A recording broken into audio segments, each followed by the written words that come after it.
Okay.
Hello, hello, hello, hello. Yeah. Hello, hello, hello. Okay. Could she make these? Hello, hello, hello. Last night. I need to turn them around. Big no. So.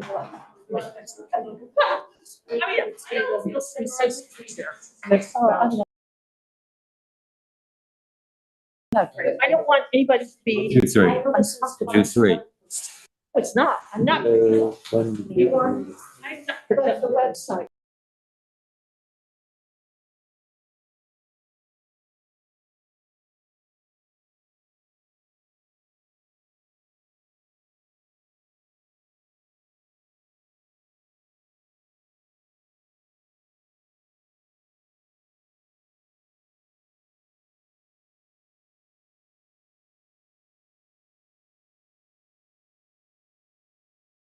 Sure, I can reach. I am plugged in if you need this. 1, 2, 3. 1, 2, 3. Hello. 1, 2, 3. 1, 2, 3. Yep. Yes, Yes. you getting it? There's some echo. Is someone unmuted? Just right, this first step. Hello. 1, 2, 3. 1, 2, 3. There it's. Clear. No echo. Some. Not on that. Well, you should, you. Okay. You're the chair. No, chair, my friend Susan is Callaway is gonna ask if you guys want to first even move this. Okay. And if the answer is yes,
It's populated, just, We are live. I'm not ready. Okay, but we are live.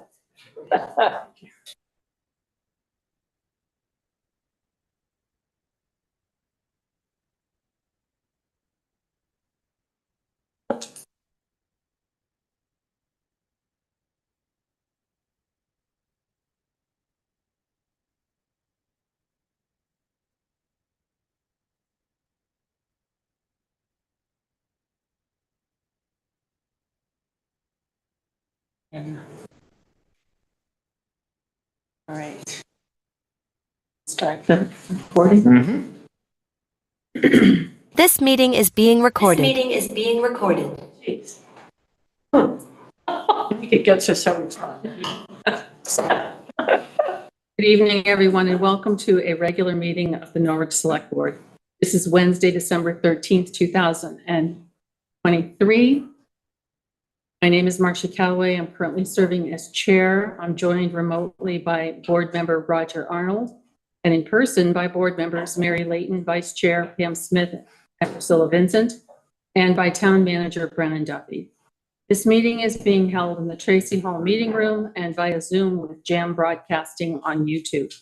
The agenda and packet materials were distributed via the Norwich listserv, and they are also available on the town website under the Select Board tab. As a reminder, Brennan monitors admission to our Zoom platform, and we request that members of the public display their full name for admission, which has helped us eliminate so-called Zoom bombing interruptions for our meetings. If anyone is having difficulty getting into the meeting, please feel free to contact a Select Board member now to let us know.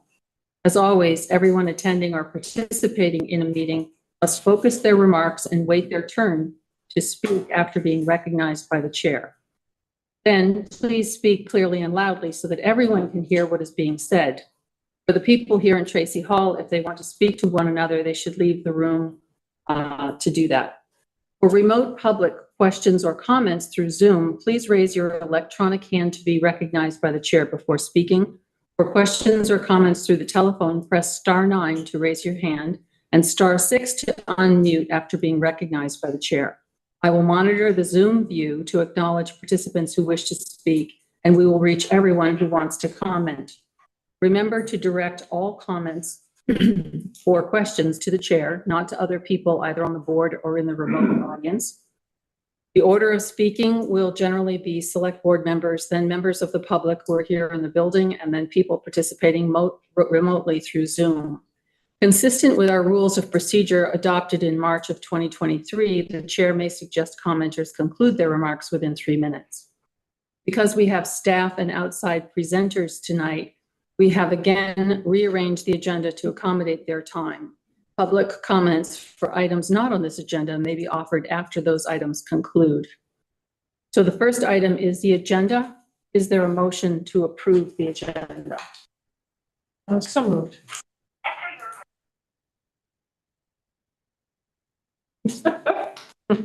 We have a motion. Do we have a second? Priscilla seconds. I'm going to call it Mary. Yes. Pam. Yes. Priscilla. Yes. Roger. Yes. Marcia, yes. Unanimous. Thank you. The first item on our agenda after agenda is the budget. We're doing a working session with finance to review the effect of budget changes and ratify the budget.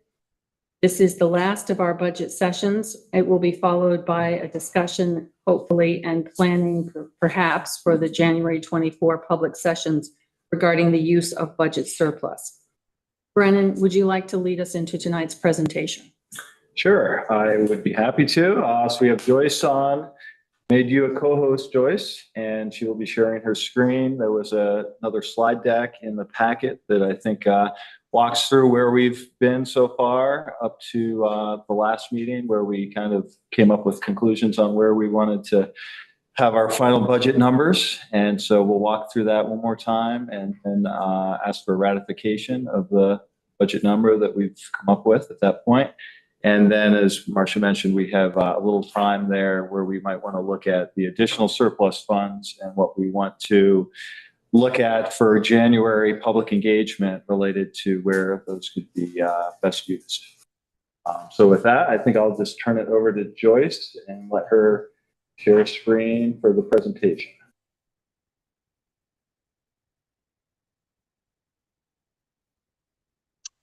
Good evening, everyone.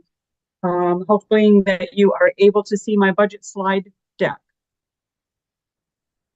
Yes. Okay, thank you. So again, I'm not going to spend a lot of time on a lot of these slides because it's all information that you have seen before. So basically, we're going to kind of skip through the introductory stuff and go to the budget summaries. The second part is the January planning. And what I did is try to compile the slides that had to do with the capital planning and the proposals that we have talked about over these last 5 weeks related to that surplus spending.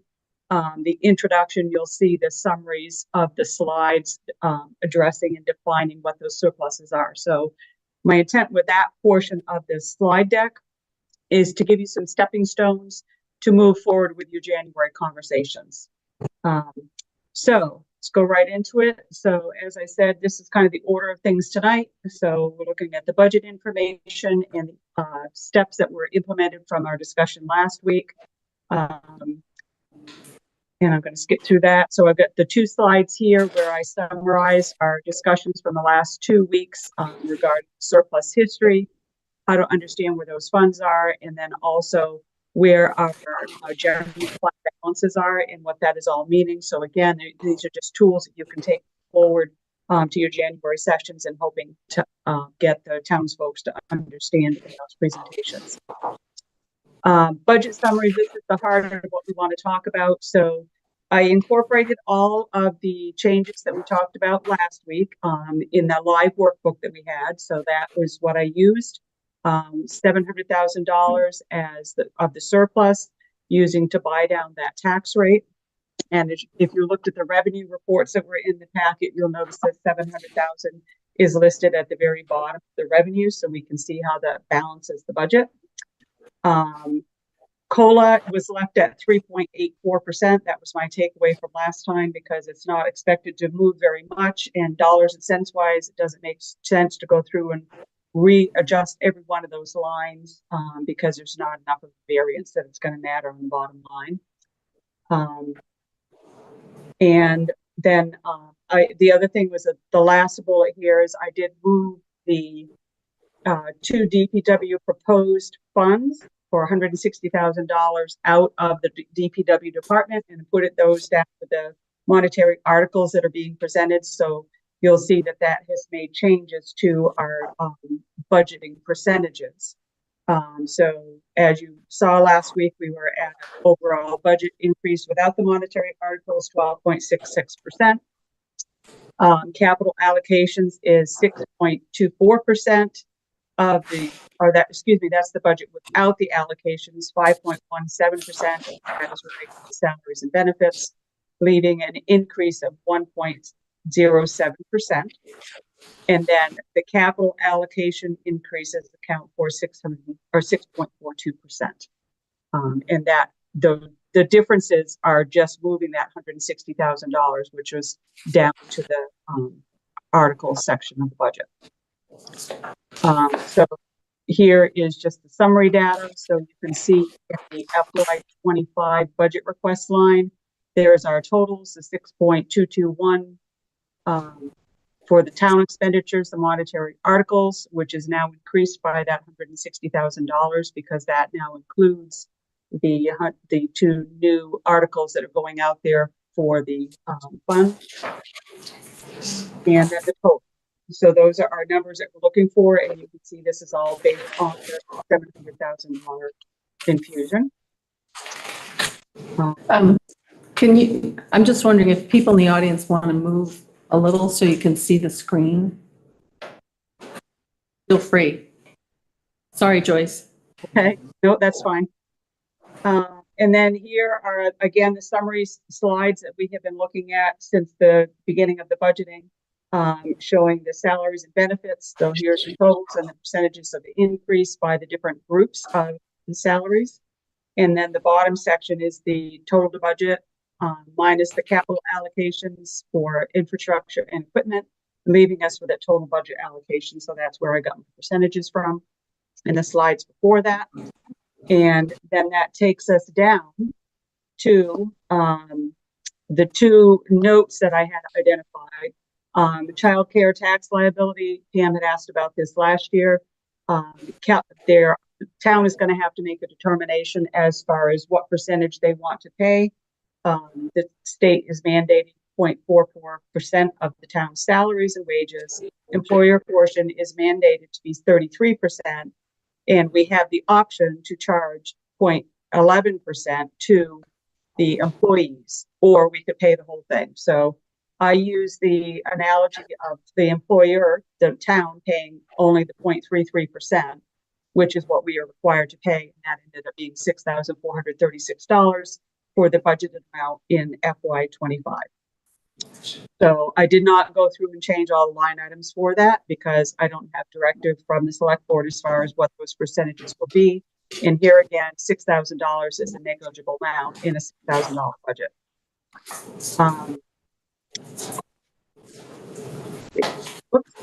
Sorry, Listers Department. We did not make changes to the Listers Department pay structure type, so there were that was put in at $56,500, which was what the directive was last week. And then unanticipated. You have a question, Priscilla? Could I request that we have some subsequent discussion about the Lister's budget and the Lister's department?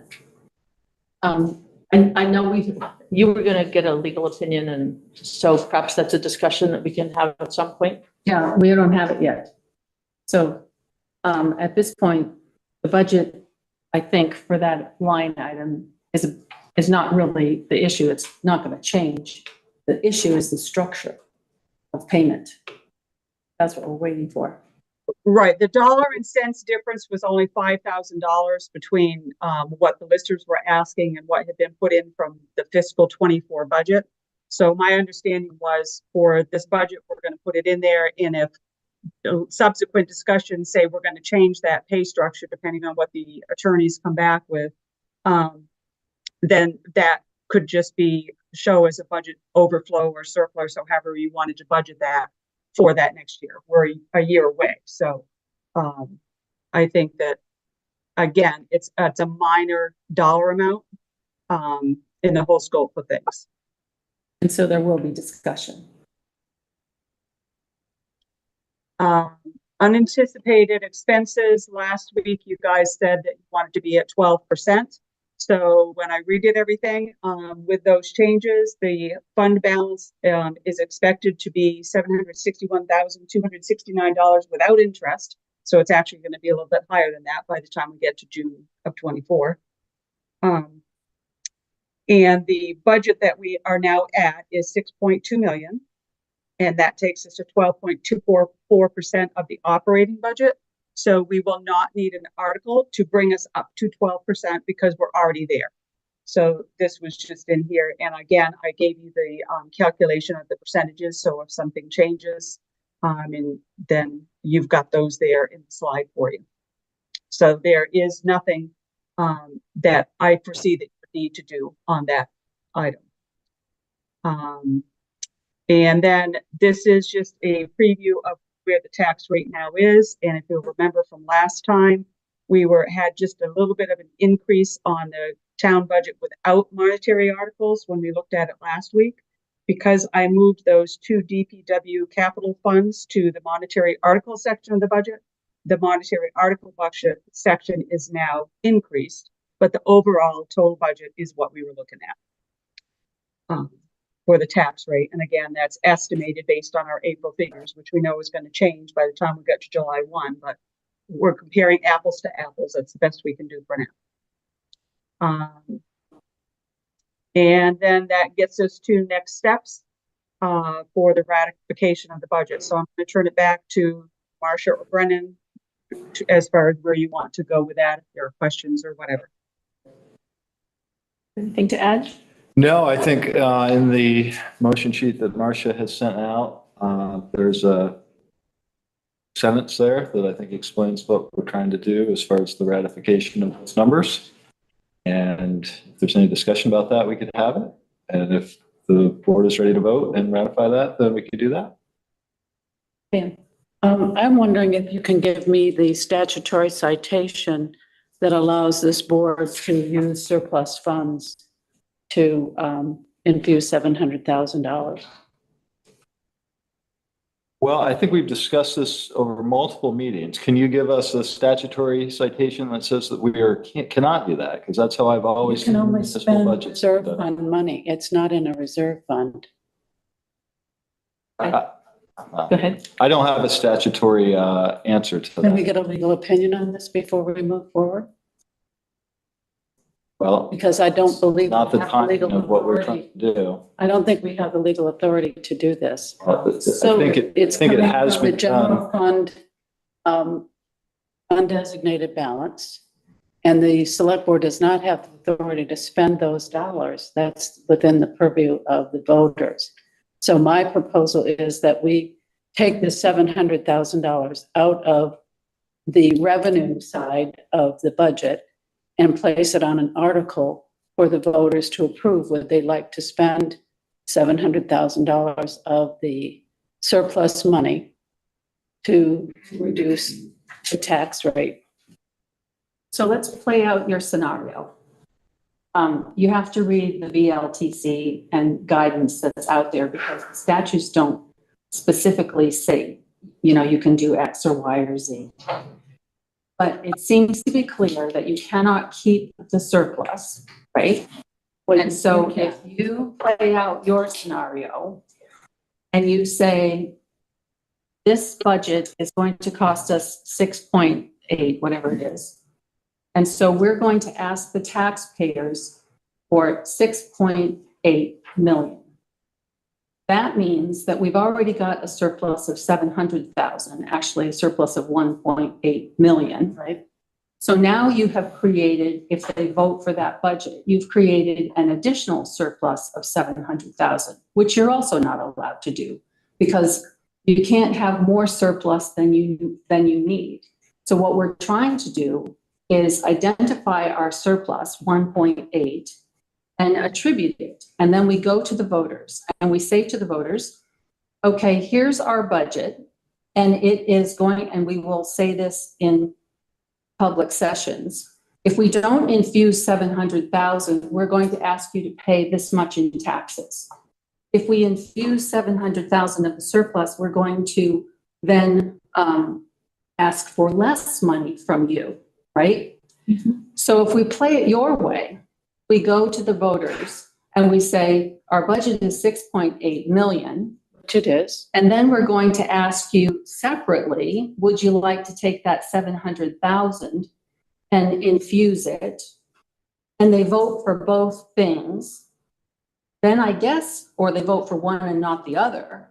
We've got to resolve those. And I'm not sure how we do that because if the voters have already voted for this to approve the budget and then they vote to approve the other, I just don't know how that works. You take the revenue from the $700,000 article and you put it in your calculation when you calculate your tax rate, it reduces your need to raise taxes. And the other way to think about this, which is I think what's recommended by VLTC, is to say this tax, we're buying down the taxes. And so we're putting it in the budget.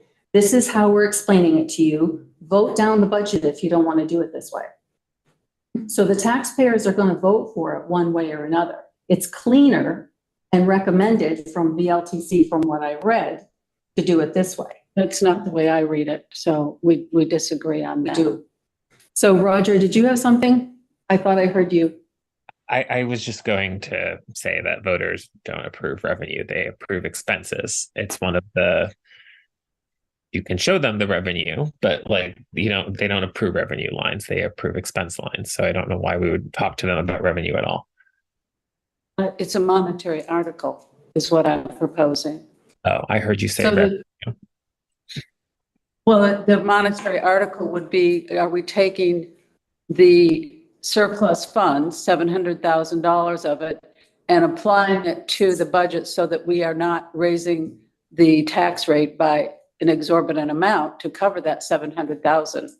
So it's my understanding that any money in the general fund that creates a surplus must have the approval of the voters to use that money. And we told the voters that we would hold public hearings to discuss how the surplus would be used.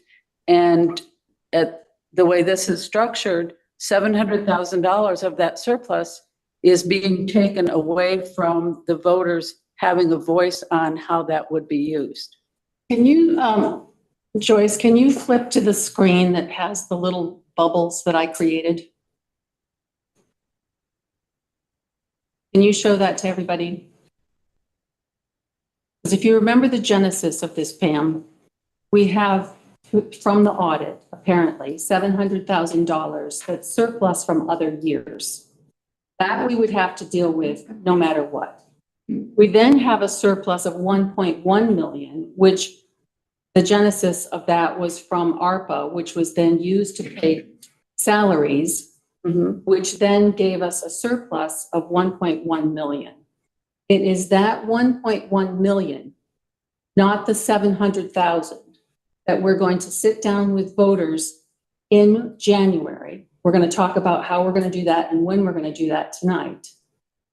And we're going to ask people, these are our ideas, which we have to generate. We have to agree on those. But we agreed earlier, we're not going to walk in cold and say, so what would you like to do with $1.1 million? Because that's not productive. So we're going to, as a group, come up with some ideas. And then we're going to go to the voters and say, that money that is 1.1 million that was because we didn't have to pay salaries, that's the money we're talking about, not the $700,000, which is from prior years that finally we figured out through an audit is actually surplus from money budgeted in prior years. Now, I think at this point, what we can do, and that's what that is trying to say, that basically the long flow chart on the left-hand side is the 1.1, where we now have to decide what we're going to do with it. And the short one is the audited 700,000. So for the board, I would say to you now, we can vote or agree that we're not going to take any action tonight, that we'll ask legal counsel if we can do it this way, and we'll just wait, which means that we'll have to meet again next week. And otherwise, we can proceed. So I leave it to the board. Does someone want to make a motion? Want to have some discussion? Mary. Make a motion yet, but in our motion sheet, it does outline the total town expenditures. And it says right there that if all articles passed and being balanced by use of $700,000 from surplus funds. So I think that's where the voters, besides any educational efforts that we would use, would know that that's what's going to happen. So I don't think it's anything's being hidden there. Okay. Roger? I would just say I think this is a good moment to I guess create terms or language around how we're dealing with our surplus right? Because indeed, like the $700,000 surplus is money that had not been used in prior years. A 1 million and change is arguably the artist formerly known as ARPA surplus, right? So like I think we just need to call one. We just need to make a distinction, if only so the voters can be less confused. So I would call maybe the $700,000 something like something that references prior years, like So anyway, that's another discussion. But I would just simply. We know that there's two groups of money now. One group of money we have a public engagement process for. The other one, your public engagement is voting and town meeting, and that's fine. that's good. Madam Chair, if I may, Yes. I think my question here is not whether we are clear with the voters. My question is, does this board have the authority to put those surplus funds in the budget without going to the voters and asking the voters if that's how they would like those surplus funds spent? I don't think this board has the authority. Roger? We would be though. We would phrase it exactly as Marcia described, and so, like, I suppose in theory they could pass a budget and then not pass the use of the surplus, and then I'm sure we could figure out what we would do then. But the reality is, you would put both proposals before, and the community would vote yes. The highly theoretical situation is lovely, but it's not going to be material. So I don't know why we have to discuss it. They will pass both. That's like just factual.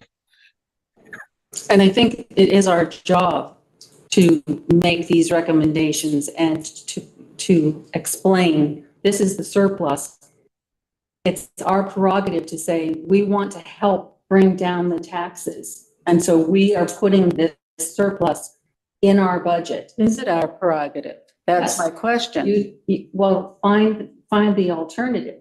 I mean, find the alternative citation. The alternative is if the budget passes and the $700,000 separate article doesn't pass, then we're going to have a huge tax increase. You have to raise the taxes to cover the budget that you've put forward. Where's your authority for this? What are you talking about? I'm talking about, on what do you base that opinion? If a budget passes, you have to raise the revenue to fund the budget. And if that's through taxes, then you raise the taxes to cover the budget. I'm trying to ask, what's your basis for saying we don't have, you question our authority to put the surplus? Because it says that the main limitation on a reserve fund is voter authorization. What do you You're not taking money from a reserve fund to apply the $700,000 to the revenue side. You don't have that authority because you cannot spend general fund dollars.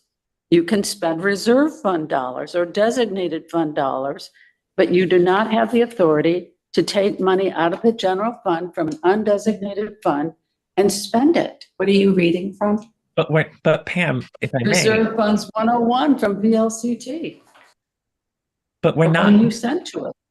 But we don't even have the. Go ahead, Roger. We don't even have the authority. Like, the voters have the authority in both cases. In both situations, we're putting forward both the budget and the request to use the surplus. Both requests would go. But they're combined. They're not separate. They're combined.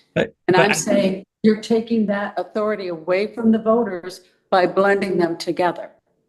I mean, they're not. They could vote. They could vote no. Like, what do you mean? Like, unfortunately, votes are. Why would they vote no on a flat budget? Well, you could also say that they would vote no because they don't like what we recommend for the police budget. You know, all of them have parts, and apparently Priscilla remembers. I don't remember it, but apparently we used to vote everything line by line. And department by department. There were 3 or 4 different budgets on the town warrant. I've studied this through the reading of the town reports. So now we don't do it that way. And so people vote the whole thing or they vote against it. We could go back to doing this. We could, but that's not what's on the table right now. So I'm going to ask people in a minute which way they want to go. I would like to make a motion that we seek legal opinion on whether this board has the authority to spend $700,000 of surplus funds to reduce the tax liability. Is there a second for that? I'll second that. Okay. So your motion again was? To seek legal authority to determine if this select board has the authority to use $700,000 of surplus funds without voter approval to reduce the tax liability. But okay, let's just call. Go that's ahead, discussion. That's actually not what is happening. That is not what we're doing. Why is that motion even made? It's the basis of a, I don't know. That's not what we're doing. So Yes, you are. why do we need to seek a legal Yes, opinion on you are. something that is not based in any truth? This is Well, bonkers. I'll Prove me vote. But wrong. my God. Prove me wrong. Say, vote for it or prove me wrong. Pam. I have 2 No. ears and a feet. Okay. That's what's wrong. All right. Well, let's have some order. If there's any more discussion among the board, we'll have that. Priscilla or Mary? I won't support this because I think the voters have authority to decide about the $700,000 in surplus money from prior years, reducing their tax rate in the budget that we have carefully put together. So I do think the voters decide this. And voters that don't want to reduce their tax rate, I don't think there are any. They are going to want, I'm pretty sure that many voters will want to reduce their tax liability by using the surplus. So I think it's well put together, and I don't think that asking legal opinion on it is necessary. So I would not support your motion. Okay. Priscilla? I think it's a very interesting and significant question that Pam has raised. I wish she hadn't done it because it's a pain in the neck. Pam. I think it's a legitimate question. I think it is a legitimate question. But I'm also going back to what Mary did. I'm looking at the way the motion is here that says we would be approving a budget of 6.8 and balancing it with 700. And that seems pretty clear to me. Me too. My concern is that you're predetermining what is happening with the surplus and not asking the voters what they would like to do with the surplus. March, we ask the voters what they want to do. So, Roger, one more comment. So if I may, like, if you want some of the clarity, like you can take them in 2 parts when we put it on the warrant, if you will. You can say, approve this, but like as Marcia, I think, gave the 2 scenarios. I think here we've made a motion for the purposes of ratifying the budget and declaring our intention. So you could argue, you could have this conversation for how you want it laid out on the warrant. But I think this is the motion to make for this board to ratify this budget. And that's all that we're trying to accomplish here. I think your concerns are noted, but it's exactly as Marcia expressed. You can make it 2 different questions on the warrant sheet if you'd like. But that is exactly what I would like. Okay. All right. Now, Cheryl, you had something to offer? Come up.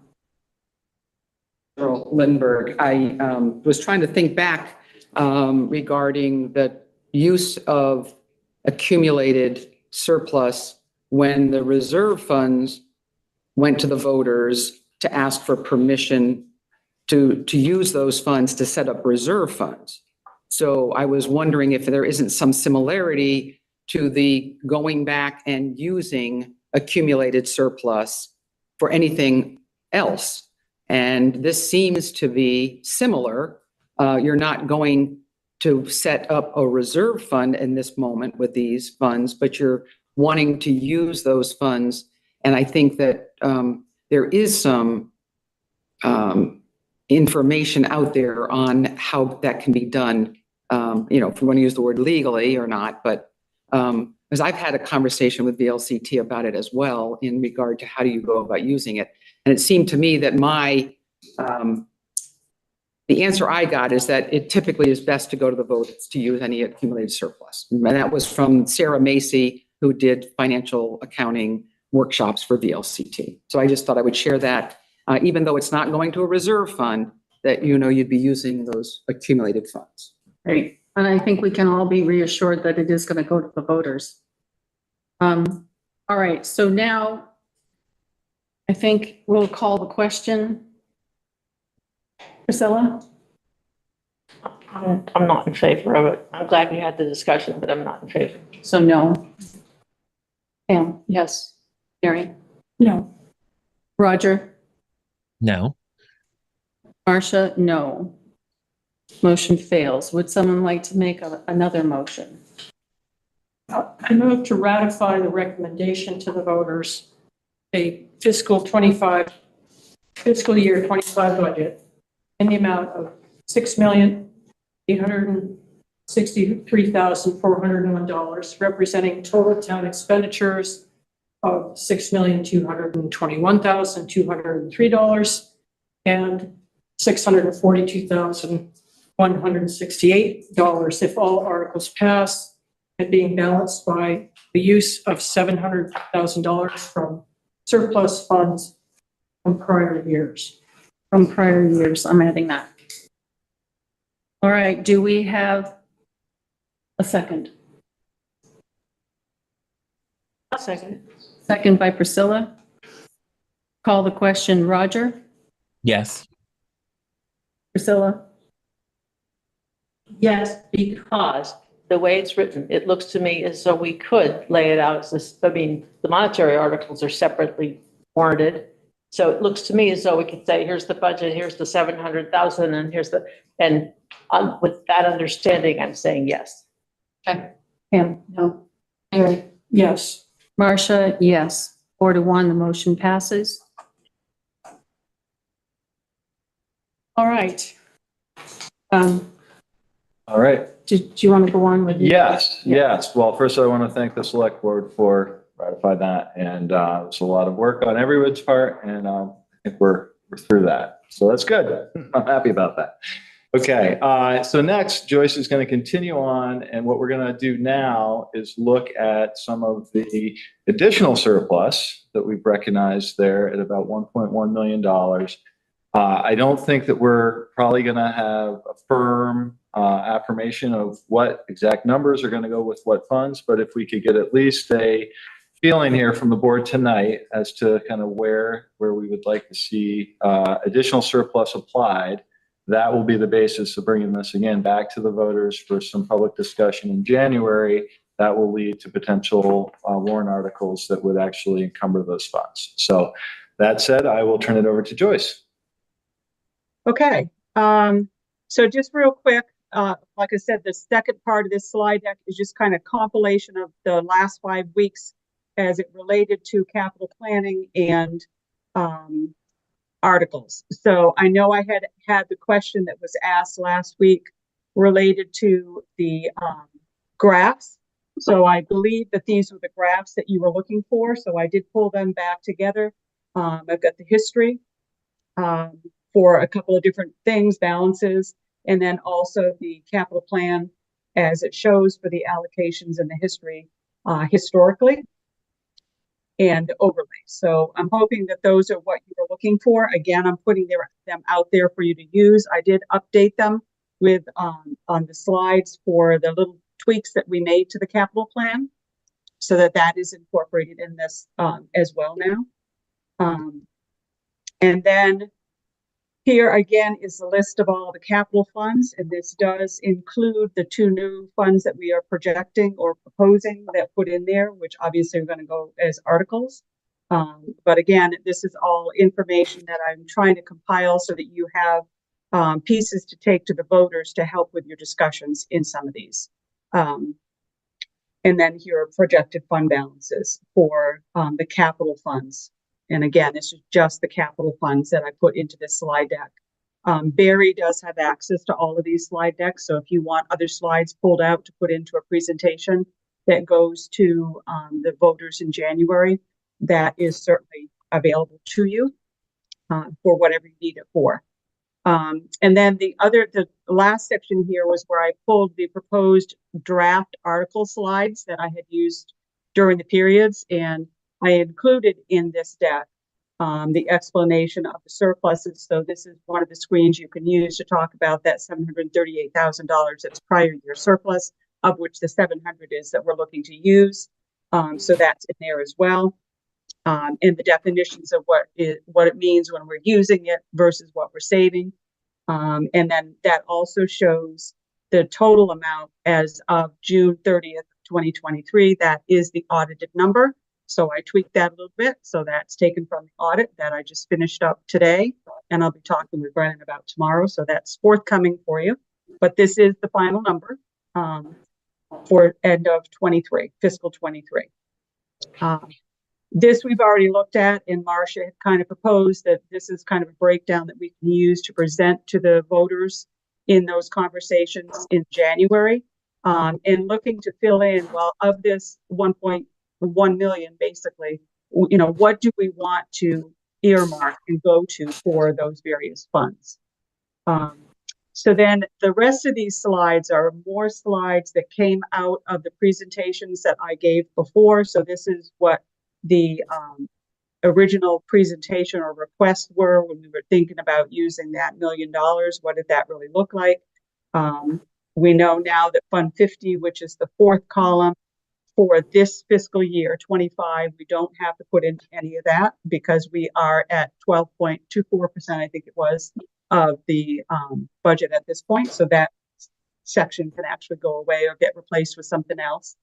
And then there were some questions about changing the names of the slides for the funds and or purposes, or closing them. And so that is in here as well for you to look at. And then here were some funds to transact by articles. So again, this is just a slide decks that you can use to plug in the numbers that you pull from those bulleted things to kind of give you some ideas of what to present to the voters. So again, nothing in stone here, just stepping stones for you to use. Change them however you need to for what you need for those slides. But it all goes back to this slide here as far as what do we want to take to the voters and giving you the tools to be able to do that with. So I'm going to turn this back to Marcia because I don't know how much conversation you want to have on this tonight. If you're looking to fill in this bottom section with some actual numbers, if you're looking to use some of the proposals that came from the department heads, or where you want to go with that. Thank you, Joyce. That was very well done. And I know you're about to conclude your work with us, and I just want to say thank you. This has been such a difference for a budget year and experience. I'm very grateful. So thank you very much. I was actually looking at something from last year, and we actually voted on the budget January 13th of last year. So we're literally a whole month ahead, and that's with starting 2 months earlier. So we gained a month. Good guys, good going. Okay. Fabulous. Thank you, Joyce. Great job. Yeah, I have some questions on the slide deck. Page 27, the 10-year capital fund allocation. Is that slide 27? I guess it says 27 in the bottom corner. Okay, that's slide 27. It says for year 2025, the total is $1,309,500.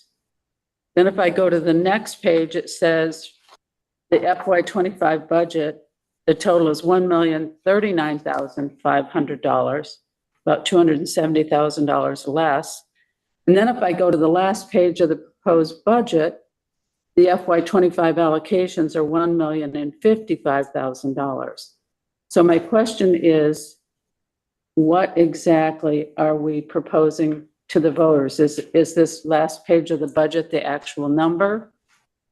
I'm confused.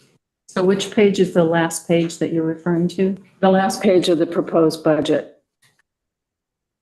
There's the revenue and the line item budget. And then at the very end, there's a designated fund, FY25 budget projections. Can you give me a Sarah, slide. I printed out, so I have no idea. Right. You're looking at what you're looking at for allocations is in the budget. So each allocation is in the budget on its own department line item.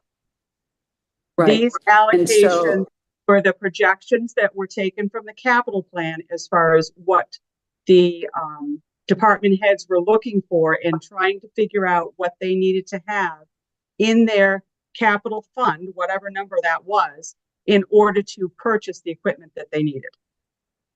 Okay, so the number we're actually working with on this budget is this this last page of the proposed budget, which is 1,055,000.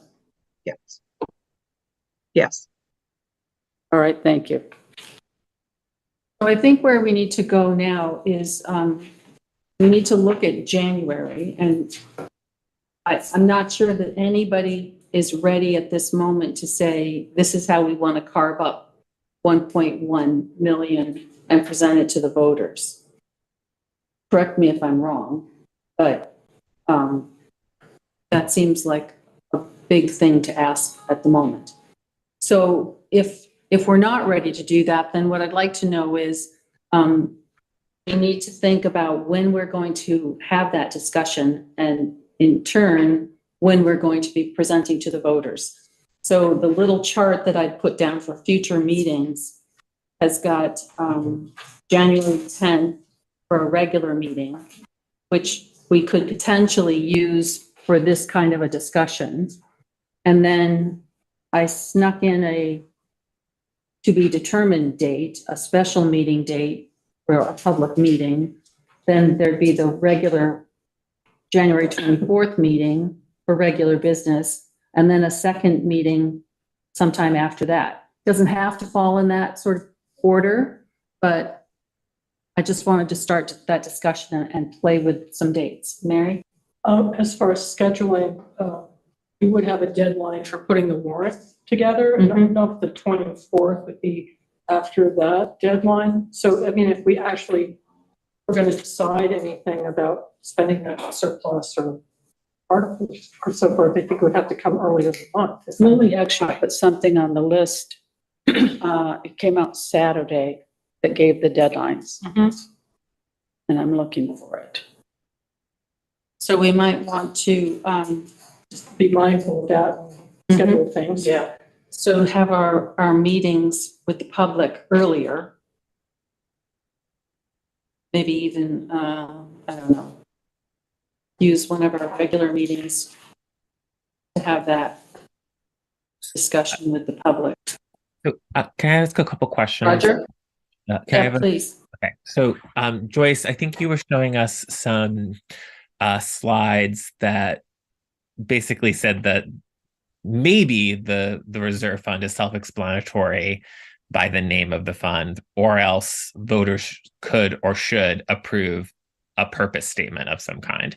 So what I would say to that is I would absolutely probably Brennan's office to draft those. 1 year, not last year, the year before, we I think there was we worked on this with the attorneys before around purpose statements, and so it's a path well worn. So I think we should do that, and thank you for calling some of them out. So I think we should do that for this town meeting. So that's just some feedback. And then I had two other questions. There's nothing in. We've done no work for allocating funds for generators. Is that right? In the budget process? I don't think so. Okay. There's $15,000 in the budget for generators. Okay, and I to don't go know. To the reserve.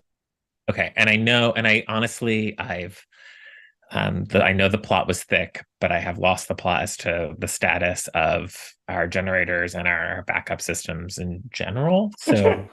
So I think that's worthy of bringing forward in kind of a memo form to think about additional surplus usage. Okay, so can I just back you up a little bit? I'm trying to get you all to tell me what you want to do in terms of a discussion, not necessarily for topics. So when do we want to have that discussion? Or are you telling me that you're ready to have it now? I'm telling you that there are some ideas that I would like to see more information on, and the sooner I maybe make those interests known and agree with me, the better staff will be. Okay, so you would be interested in more information about generators and I guess my question was to Brennan about Tracy Hall and that study. I think the conversation for Tracy Hall is more than one town meeting cycle. So I think this is the first. I think we come back with the first one and say we have these surplus funds and we anticipate some costs for an under maintained building, and so I think we could put a warrant article together easily for some funds. So I guess my question then would be, what's the minimum we know about Tracy Hall that we could propose? And so, Okay. And Roger, and now I'm done. Roger, can I ask you, I didn't quite understand because I'm trying to take minutes here. When you said last year, we asked town manager's office to do something to get and talk to council about what? Okay, so those were the purpose statements, and there was like a whole elaborate scheme. I think the purpose statements were longer than they were too long for the warrant, and so we said, can you establish this one to be governed by this purpose statement to be found here? And it was in like the town report. Right. So another one was just alluding to Brennan having probably emails or correspondence to do that if we want longer purpose statements. So I'm advocating for that now. Yeah. Okay. Good. So yes. So I was just to add to that. So Joyce has actually worked on that. Barry is going to continue that work. And we have, I think, a pretty straightforward draft of the things that we feel are not known definitively. And so I guess the question is how do we create language around those so that we have that going forward? So yes, Roger, that is something we are going to hopefully have for discussion in January. Second point, unrelated, I just saw a message from Lily who said January 18th might be the warrant deadline, which that's earlier than I had anticipated. What her email said on the list is the deadline to submit petitions for our appropriation for the end of the Thursday, January 18th. That's for the that might not be community members that submit something. I'll double check that and I can send an email tomorrow. I'll check with Miranda about what the actual warrant deadline is. Pretty sure it's later. It must have been the end of January because we didn't We didn't our finish till the 13th. Is the video? Okay, well, we'll get to that one. And the video is breaking Roger? up all of us at home, and I'm just in the best position to interrupt. So you're getting choppy in Tracy Hall, just so you know. Okay. Well, Dan is aware of that now. Okay, cool. Wi-Fi issues. Okay. And then the third topic that you mentioned, Roger, which I think everybody will be interested in, is the Tracy Hall study. And so we have, as we know, commissioned an architectural team. They are going to be coming down through Tracy Hall next week, talking with staff kind of in their workstations, looking for thoughts or advice on what could be better or what's working well. They are available to come to an evening meeting in January, and I thought we could tie that into one of these special meetings and have an hour and a half, however long we think it might take, invite the community to come in as users of the space and talk, as well as the select board with thoughts and ideas, and that will guide us forward. So that might be one of the earlier meetings, I would think, in January, so we have a little time to get them to bring back proposals.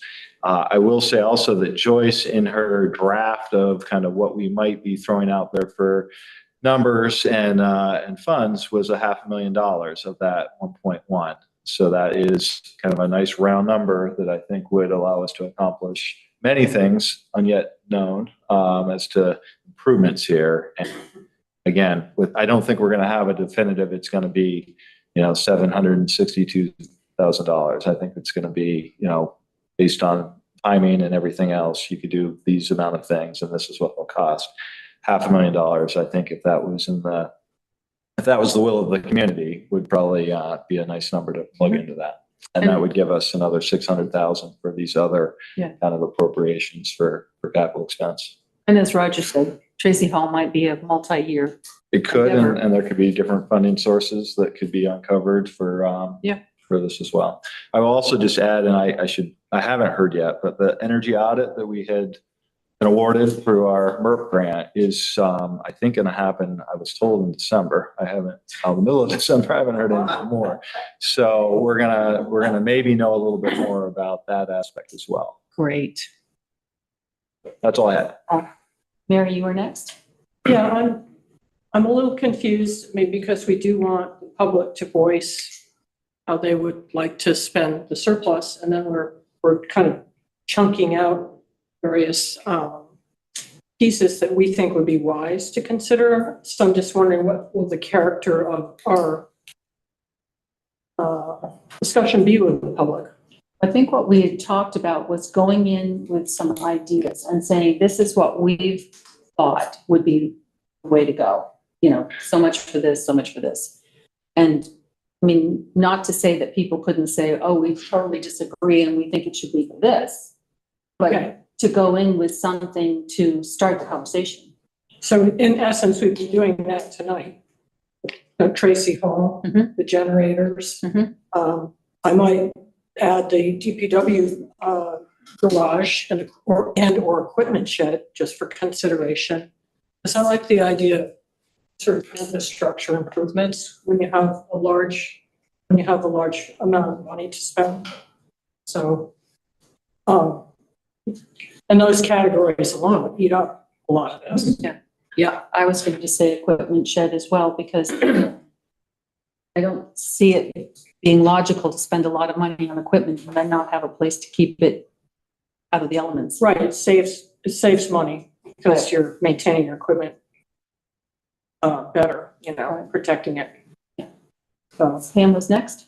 Well, I'm looking at Lily's email on the list, and she says that deadline for filing petitions, which is for candidate petitions, is January 29. Right. And for the other petitions coming from the community members is January 18. So I'm thinking we have at least till the end of January for these meetings. My thinking was, when this was first proposed, is that we might do an evening meeting that is dedicated strictly to talking to the community about what they would like to see. That's what And we're then talking maybe about. a Saturday meeting. I think that's the way these forums have been done in the past, an evening and a weekend for those people that work and evenings are caught up with dinner and homework and whatever. Pam thinks one evening and one Saturday. Pam, do you have any ideas about, you know, Roger has said generators and Tracy Hall. Mary has said DPW garage and equipment shed. I echo equipment shed. What do you have any ideas right now? Until I hear what Tracy Hall needs, I'm hesitant to think about other places to put the money. I think Tracy Hall has to be our priority. Okay. So Tracy Hall is a priority for me, but also an equipment shed. And I loved Mary's idea of putting solar panels on it. Yeah.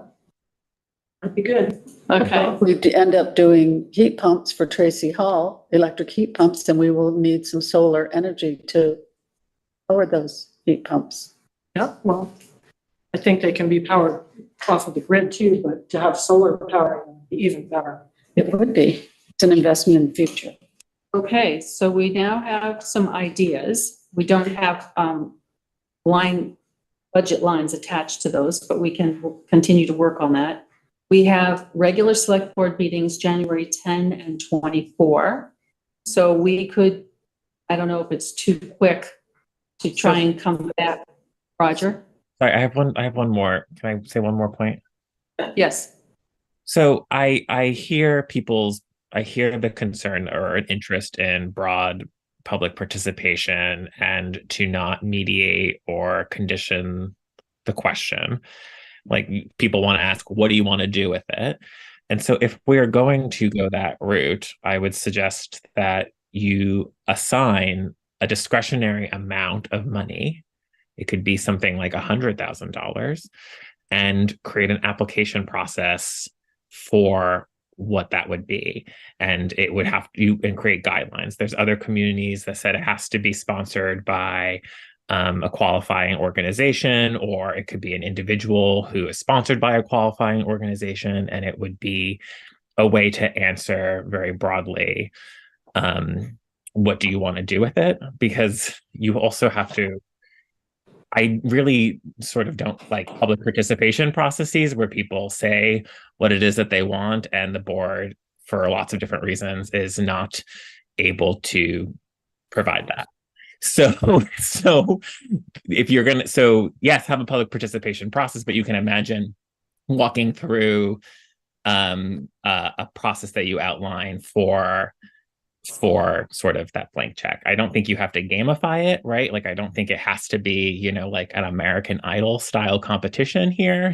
But it can be, you know, you can establish a committee, they can review proposals from the community, and it could be pretty broad. And it is in that way that you get broad participation, but then also are providing rules, so to speak, straight up. I can, and then my final point is, you can imagine scenarios where people say, I want it to go to staffing of this department. I want to see this funded. And the board may or may not be in a position to make those decisions. And then you will have given a public participation process where people feel not heard. So establish some rules and guidelines in the spirit of a blank check. That sounds awfully complicated.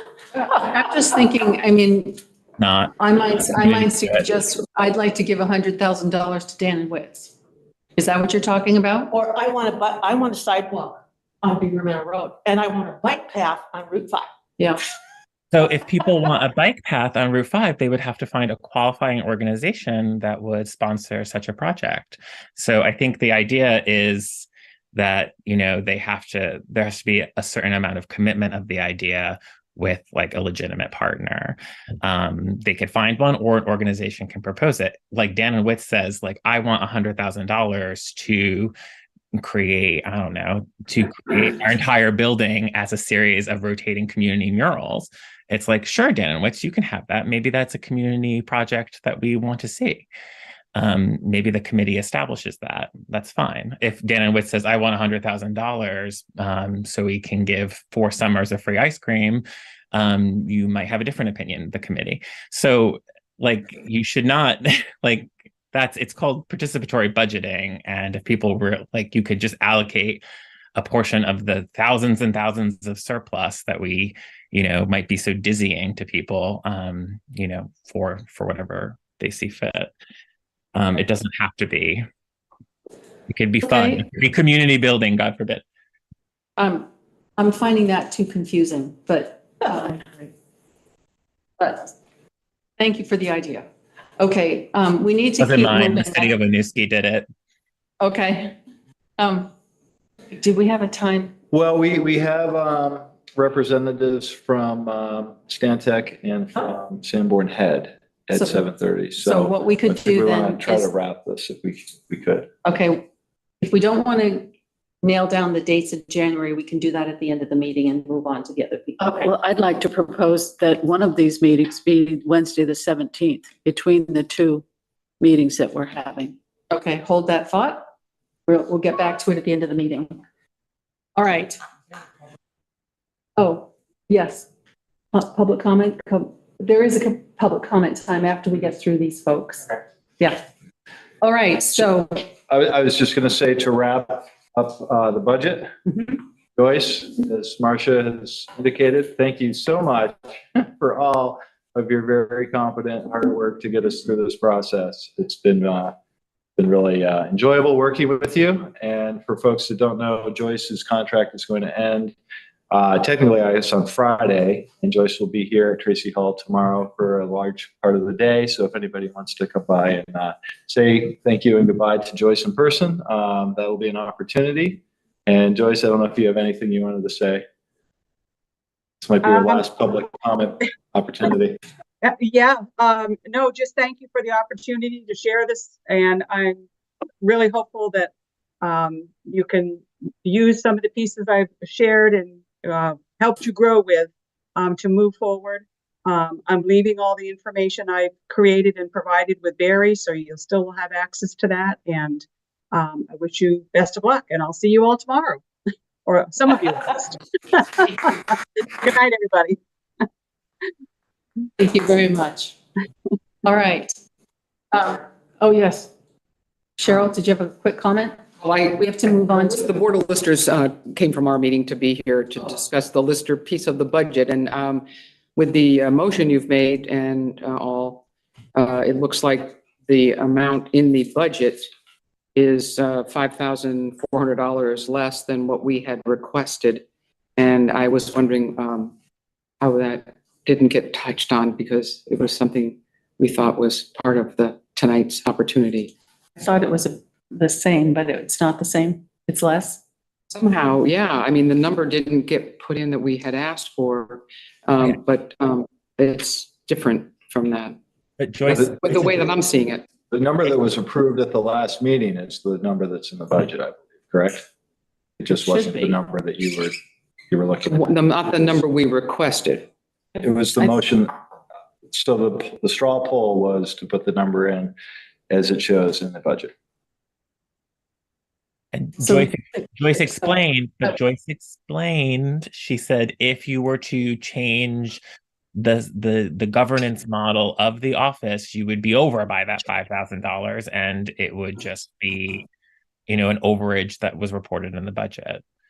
She said that, she addressed it. So no, it's not. But if we change the governance following legal counsel's advice, and then you'll have a overage. I'm sure No, you stepped out of the room while this was being discussed. I saw you coming back in as it was finished. Previously tonight? Yes. Yeah. Oh, I went to get my other budget paper. Okay. So we're not discussing this tonight? We're not, because we didn't have any information from council. Oh. Okay. All right, so now we are moving on to the action items and the Stantec report. Brendan, would you please introduce this? I will. Thank you. So with us tonight, we have a couple folks, Israel Maynard from Stantec, who I think is going to be leading the presentation. Israel, I've just made you a co-host, which should allow you to share your screen. We also have Sean Kelly. Sean Kelly is still here, sorry, from Sanborn Head, and Ryan Henderson from Sanborn Head. And we also have Chris Kaufman, our DPW director. So I think the plan right now is to walk through a little slideshow, PowerPoint presentation, and Israel will lead that, and then there will be time for some discussion. Ultimately, we have, I think, a hope that we can make a decision about which option we might want to choose to pursue. And if we can make that decision tonight, that would be great. If we need more time, we'll take some more time. Okay. So with that, Israel, I'll turn it over to you. All right, thank you. Can everybody hear me okay? Yes, welcome. All right, thanks. So yeah, I'll jump right into it. And so this presentation is just essentially the Cliff Notes version of the two memos that you received, the geotechnical report and the alternatives memo. So we'll go through this, and myself and Sean Kelly will kind of explain a little more in detail about what's going on, and then we'll talk about the options and hopefully get some questions and answer those questions for you folks. So first off, the agenda, we're going to review the project background. We're going to review the work completed to date, discuss the options, and then discuss next steps. So just for everybody that's not aware or may not have been at the last meeting, the project area is Hemlock Road, right off of Route 5, and it's essentially in this area highlighted right near that river bend between the former bridge and the current bridge. Let's go quickly through the timeline here. So July 18th, there was a crack observed on Hemlock Road. That was that photo on the title slide. July 19th, Stantec made their initial site visit. July 23rd, the town staff noticed a noticeable expansion of the crack, so the road was closed. On July 24th, Stantec made their second visit and observed that enlarged crack. On July 31st, the town noticed that those cracks had been filled. It was not done by the town. It was done by a private party. August 9th, the RFP was released. That was the request for proposal for engineering design on this project. September 12th, there was a FEMA meeting with the town and FEMA representatives to start to get the discussion rolling about potential FEMA participation in the project. September 27th, that was our last discussion where I presented and we discussed the proposal. After that was approved, we got going on the work, and Sean Kelly and his team at Sanborn Head scheduled the drillers to do the subsurface exploration, which was done the week of October 13th. November 15th, we had our draft geotech report developed, and since then we've had a few discussions with Brennan and Sean and talked about or Brennan, Sean, and Chris, and just discussed potential alternatives. And that brings us to tonight, where we're presenting those alternatives and getting the discussion out to the public. So Sean, you want to take over and explain our subsurface program? Sure. Can everybody hear me okay? Yeah. We can Great, hear good you. Great. Good evening and hello, everybody. So again, Sean Kelly from Sanborn Head. We led the geotechnical exploration and evaluation of the slope on Hemlock Road. So to begin our evaluation, we hired a geotechnical driller, soil driller, to drill for us 4 soil borings.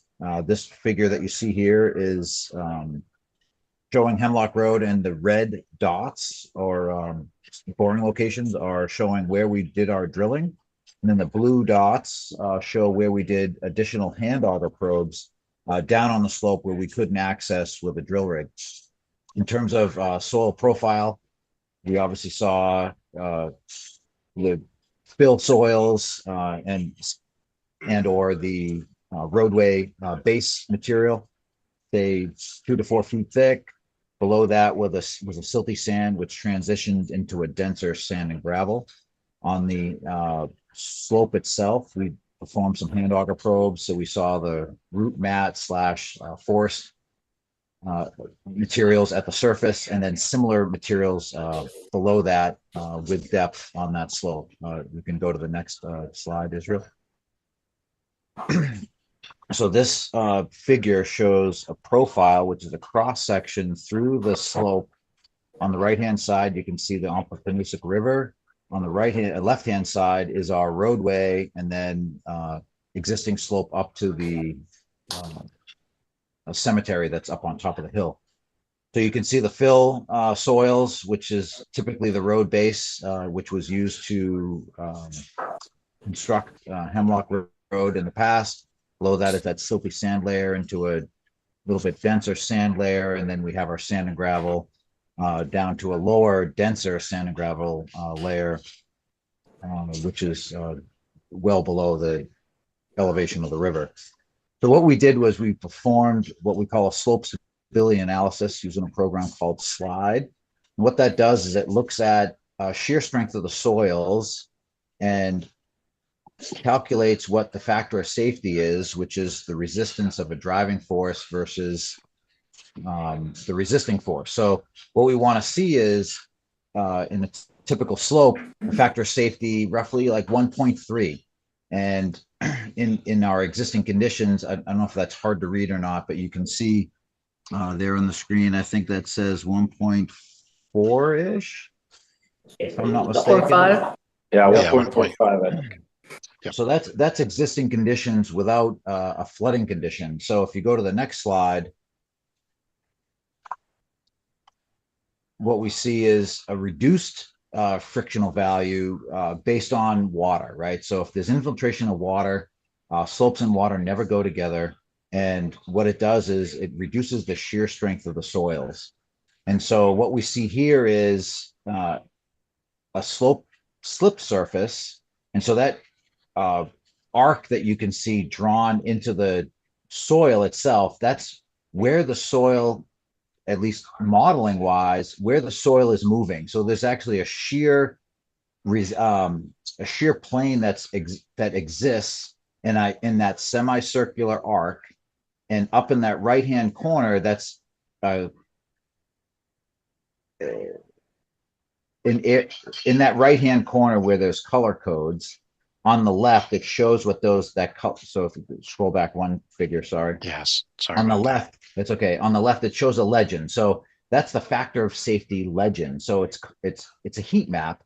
And so what we're looking for when we do this evaluation is, where is the factor of safety 1 or less? So if it's 1 or less, that means the soil has lost its shear strength and the soil is actually physically mobilized or moving. And so in this analysis, what we did was we back calculated some of the strengths, and we used the observational approach to figure out where that slip surface could occur based on observations of the slope. So one observation obviously is that crack that developed shortly after the July storm, or right after the July storm, and then the exit point on the slope. So we know, based on observation, walking the slope, in the Ompapinoosuc, it's not very deep. The soils at the base of the toe of this slope seem to be relatively dense. We obviously couldn't drill in the water. We didn't get a barge. We didn't do any water drilling, but we did walk that toe, and we had a T-bar probe, and we were probing at least the surface right below the water level to see if there's really soft soils at the toe of the slope. None were observed, very dense at least in the riverbed. And observationally, there wasn't an observed movement of the slope other than the cracking at the surface. So this evaluation does seem to back up observationally what we observed with the slope. When I talk about observations, typically when we have a slope failure, you'll have loss of ground at the top and then a deposit of soil at the bottom, meaning there's a physical movement of soil. In this case, we don't see that. So we know that the bottom of the slope hasn't moved. And at some point, there was an exit point somewhere on the face, but not a very large exit point, because there weren't any damaged trees. All the trees are still standing vertically, mostly. So in our evaluation, this did make the most sense. If you go to the next slide. So this, one step back, this does show a factor of safety of just less than 1.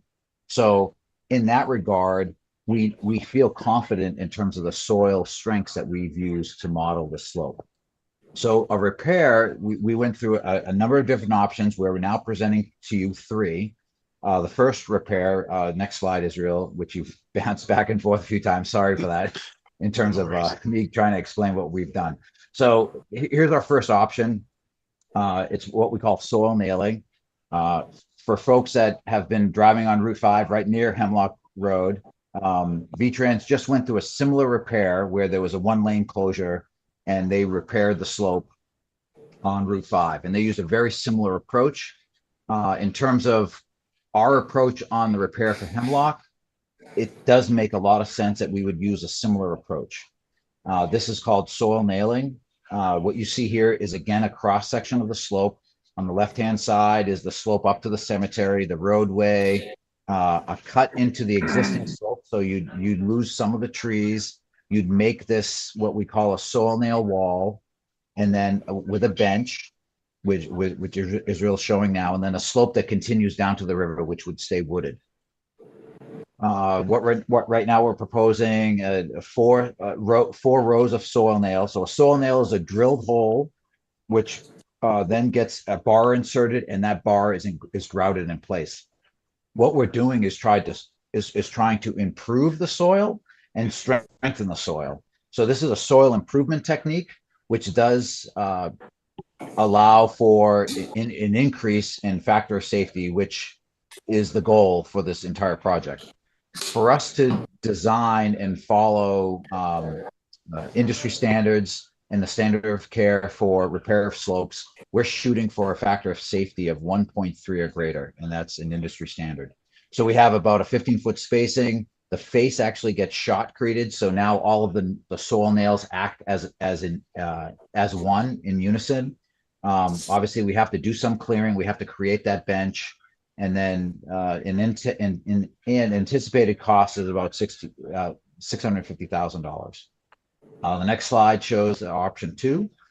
This option, so this is showing the slope stability. So what this this does here is it shows how the repair influences the slope and pushes that slip plane past the repair and then increases the factor of safety when we have that flooding condition. So this is just a verification that this repair would work in the current configuration and geometry of Hemlock Road. So if you go to the next slide, this is now showing the next option. This would be a traditional slope repair that's done in many communities across Vermont, wherever we have roadways along rivers. So this is a riprap repair where you would put in a buttress at the bottom at the toe of slope. This is the resisting force that you would need to repair that slope, and then up the face you would have riprap or stone placed on that face. Just below the stone there's usually a sand layer. What we're doing there is trying to slow down any groundwater that would want to penetrate the stone and erode it from underneath. So this is a typical design. V-Trans does this often, and this would be another type of repair that you could do. This is more intrusive. You're having to clear the entire slope all the way down to the river. All the trees would be gone.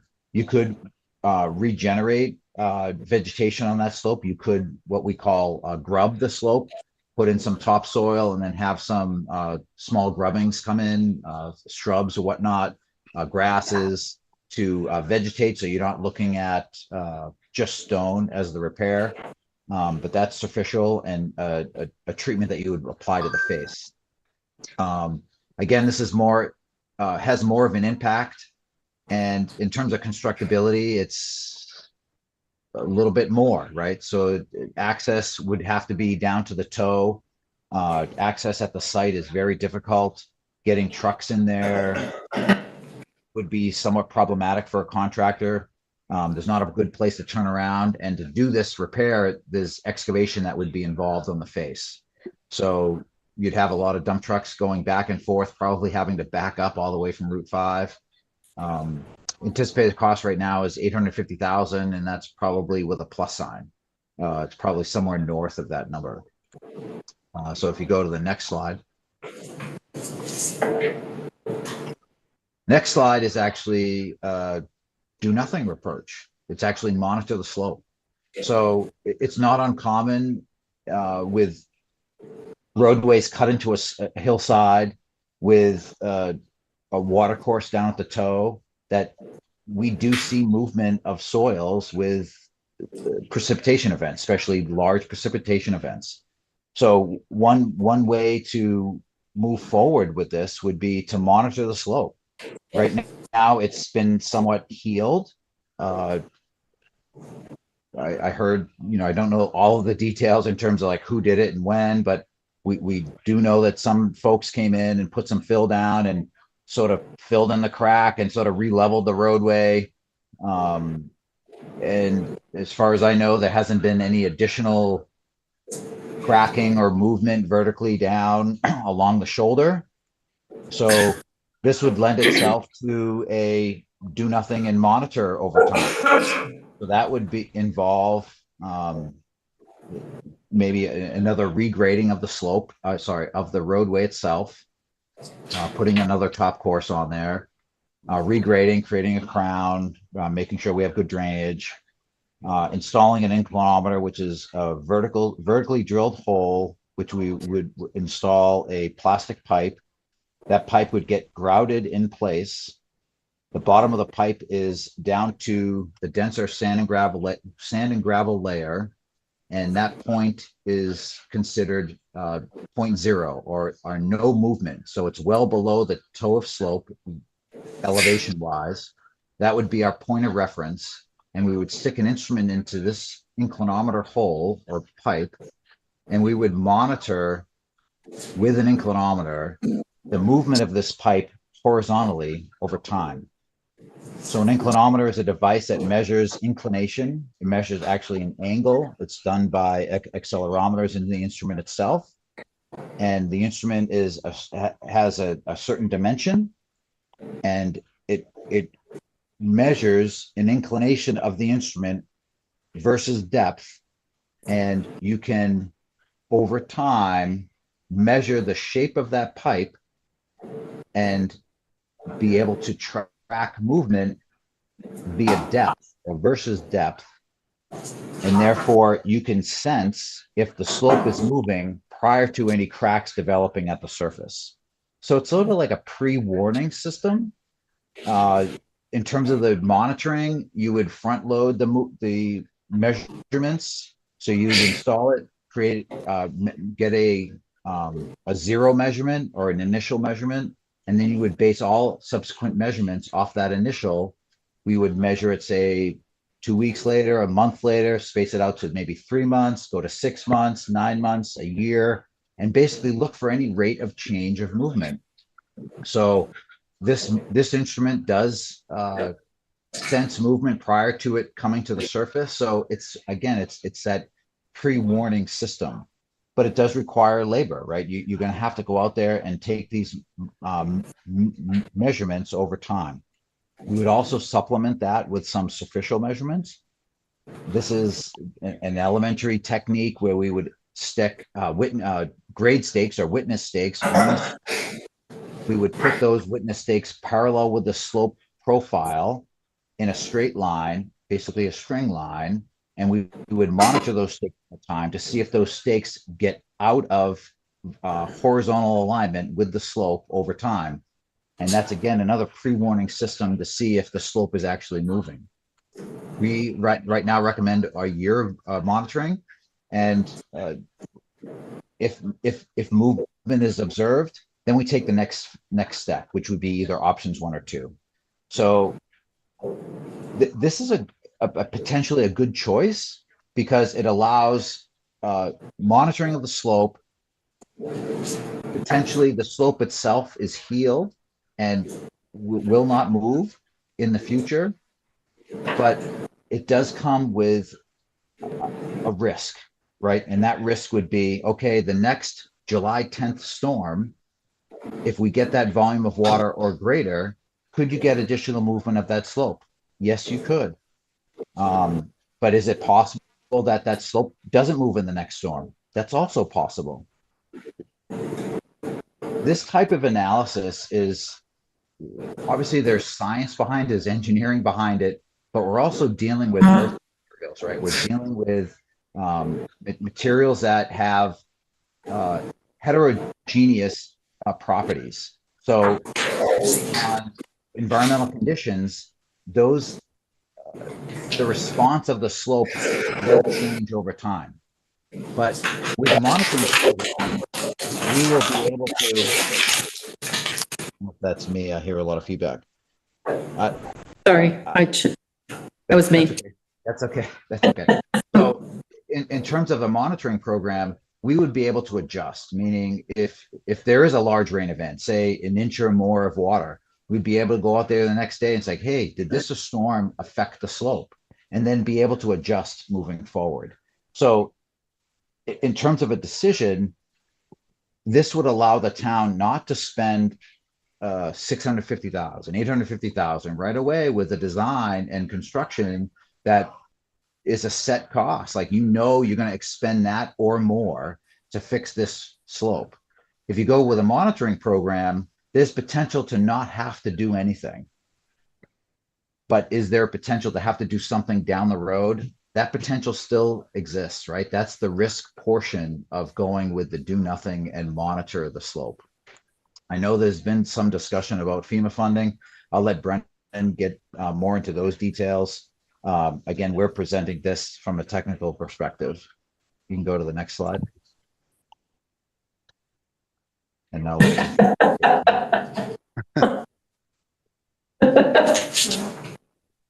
Can we ask questions?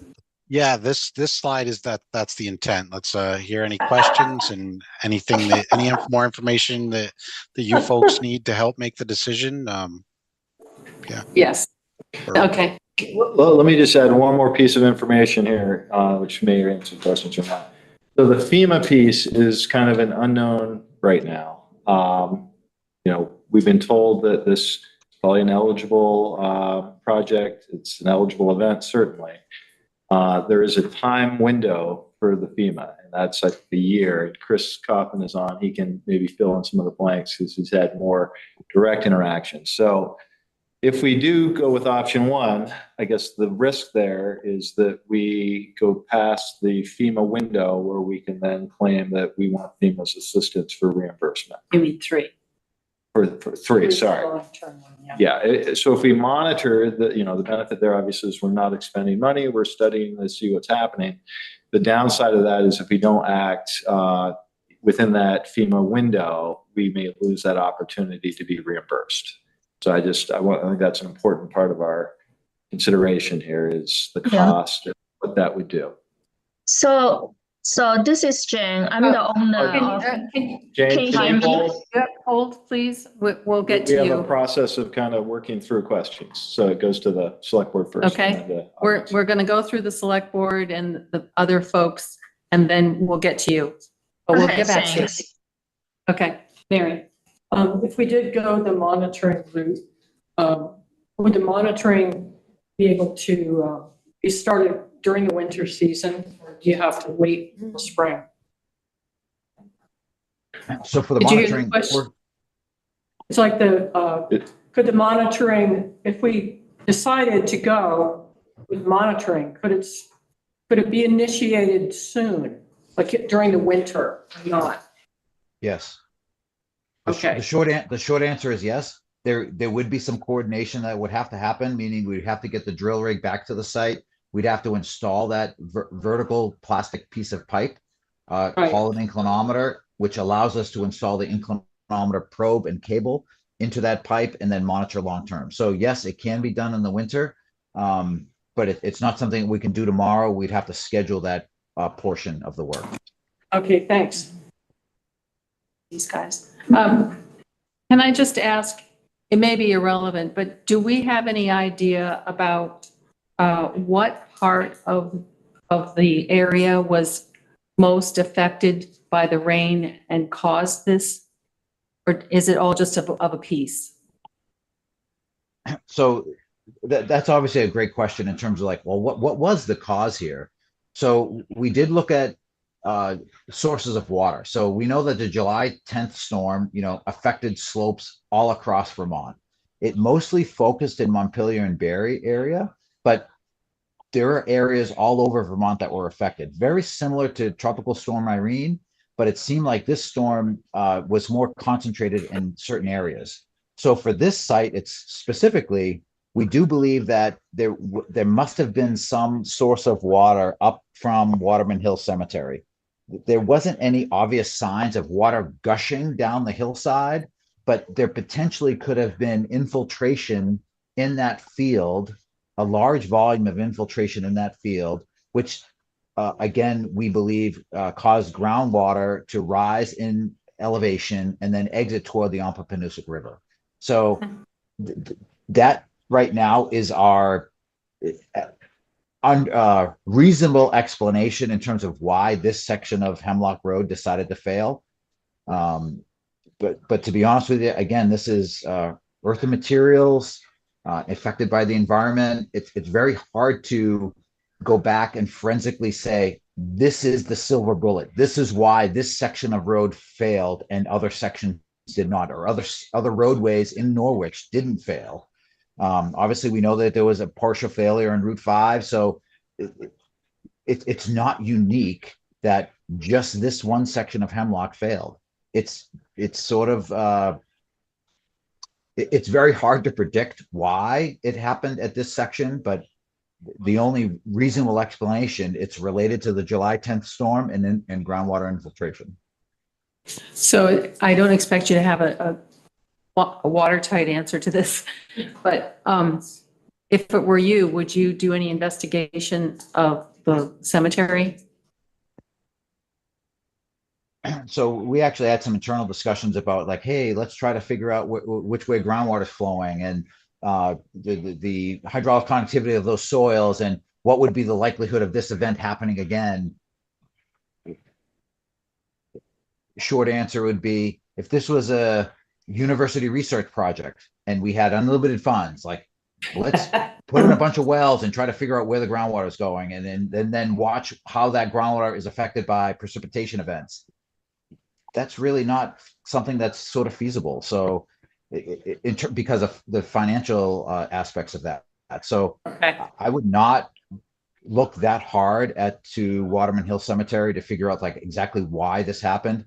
The facts are the facts, right? We know that it moved. We know that Hemlock Road historically has seen movement in the past. From the last select board meeting that I heard, I think it was Jeff Goodrich said that this road has seen movement in the past. So this event was the recent straw that broke the camel's back in terms of movement of the slope. The slope didn't fail, right? We lost some of the shoulder. There was a good crack.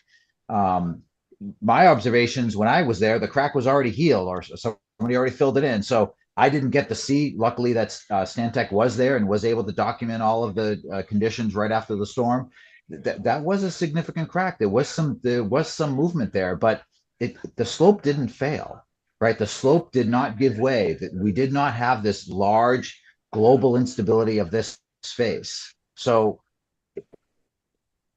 to me, it's reasonable. It is a reasonable approach to monitor the slope to see if there's any additional movement with the next rain event. Significant rain event. The struggle, from my perspective, the struggle the select board will have is, what do you do about that FEMA piece? How do you manage if there is a FEMA funding part of this that could assist in the repair? If there's potential to lose that would be a struggle, right? Because that's dollars, and how do you recoup that? I don't have enough experience with FEMA themselves, where if we do nothing now, but the next rain event, this does fail, is there like a grandfather in there? And maybe Brennan or Chris has some more information in terms of talking to the FEMA officials, where there's a grace, meaning, hey, we know that the slope failed. It moved. The slope didn't fail. The roadway is still intact, but we're sort of caught with our pants down right now. We're not 100% sure that this needs to be repaired in full. So we're willing to wait. But in that next storm, if it does move, is there still opportunity to get federal funding? And that would be a question that I would want to have answered. Okay, thank you. Mary? And just in regard to the FEMA, I wonder whether their criteria would reset if it's a new weather event. That would be a question that I would have. So maybe Chris has that answer? Yeah, let's let Chris speak, because I think he might have some more insight than Chris Kaufman? others. Yep, I'm here. Can you hear me? We can. Yes. Yep. Yeah, I've talked with FEMA a few times on this specific issue, and up to today. And they're having discussions up the chain about Hemlock Road. They want to look at the reports, which I'm going to forward to them. And again, and I've mentioned it before, there's no guarantee where FEMA is going to fall. I'm sorry? No, go ahead, sorry. Oh, I'm sorry. There's no guarantee that where FEMA's decision is going to fall on that. One thing we can do is request an extension of up to a year, which would give us a little more time to possibly evaluate it. And there also might be an opportunity to recoup some of the monitoring costs based on discussions I've had with our rep. But again, I can't get any straight answers right now because he's unwilling to make a commitment. It's a very elaborate agency, and there's a lot of decision makers in it, and nobody's ever seems to be in a position to make a definitive decision. So I think, as Sean mentioned, it's a difficult decision moving forward, but I think we have to make the best decision we can with the information we have now, to ensure that that we don't compound the problem by not doing something proactively potentially.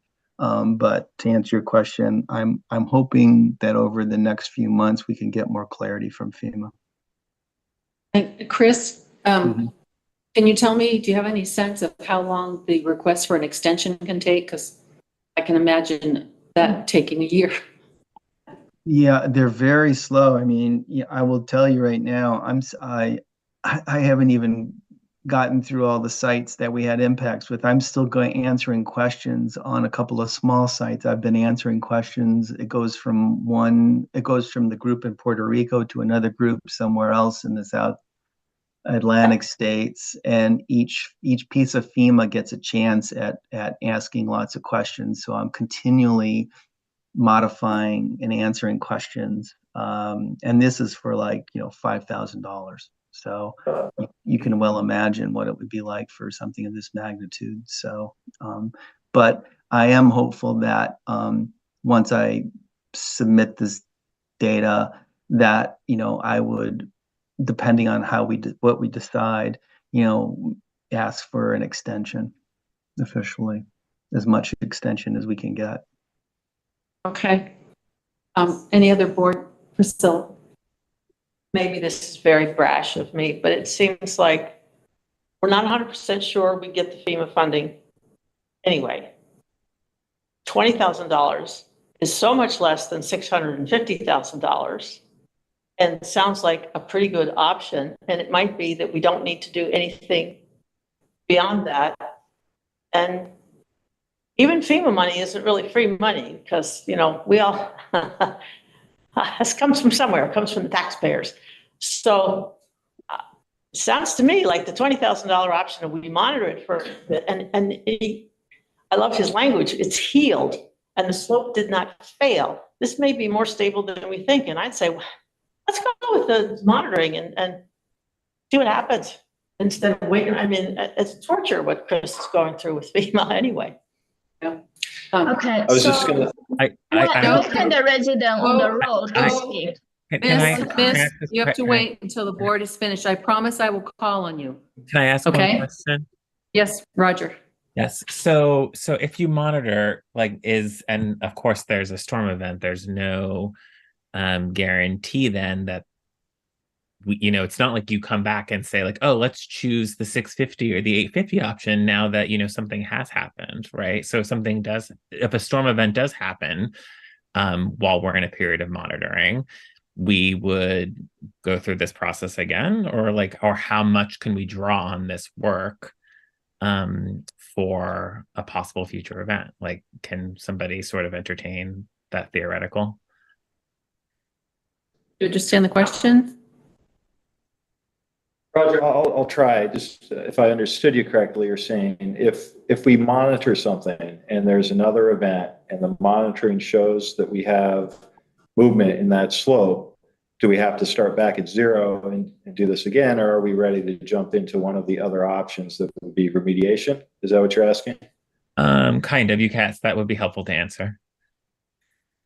Okay. So again, I think we've done the legwork here. To me, it would seem logical that FEMA would want us, before we spend $650,000, to make sure that this is a true option, right? So I was kind of heartened with Chris saying that there's this extension period, because I was feeling like, geez, we've got a ticking clock right now. If we don't know this within a year, we lose that opportunity. So if there is an opportunity to monitor this for an extended period of time, and then, the extension would allow us to say at the end of that, well, we're still pretty sure this is going to result in a future issue for this road. We need to take action. We'd still possibly have that opportunity. And unfortunately, I think what Chris is saying is we think that's the case, but nobody's really willing to lay their name on that and say, yes, that's what's going to happen, or that's what could happen. I guess just my question wasn't so much.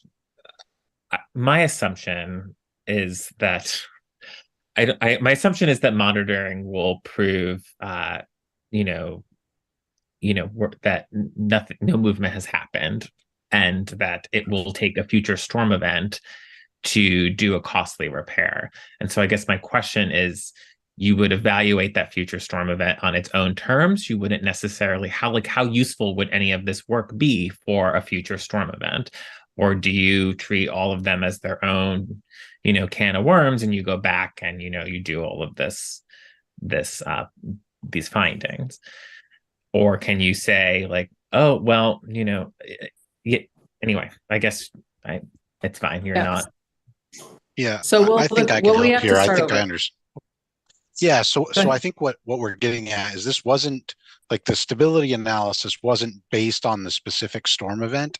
It was kind of back calculated to say, okay, this is where the water has to hit to make this slope unstable. Right. And correct me if I'm speaking anything wrong, Sean, but so I think that's going to hold true no matter what event happens, right? So if a future event makes this slope unstable again, it's probably reaching that condition of instability that, that 0.99% factor of safety that Sean was talking about earlier.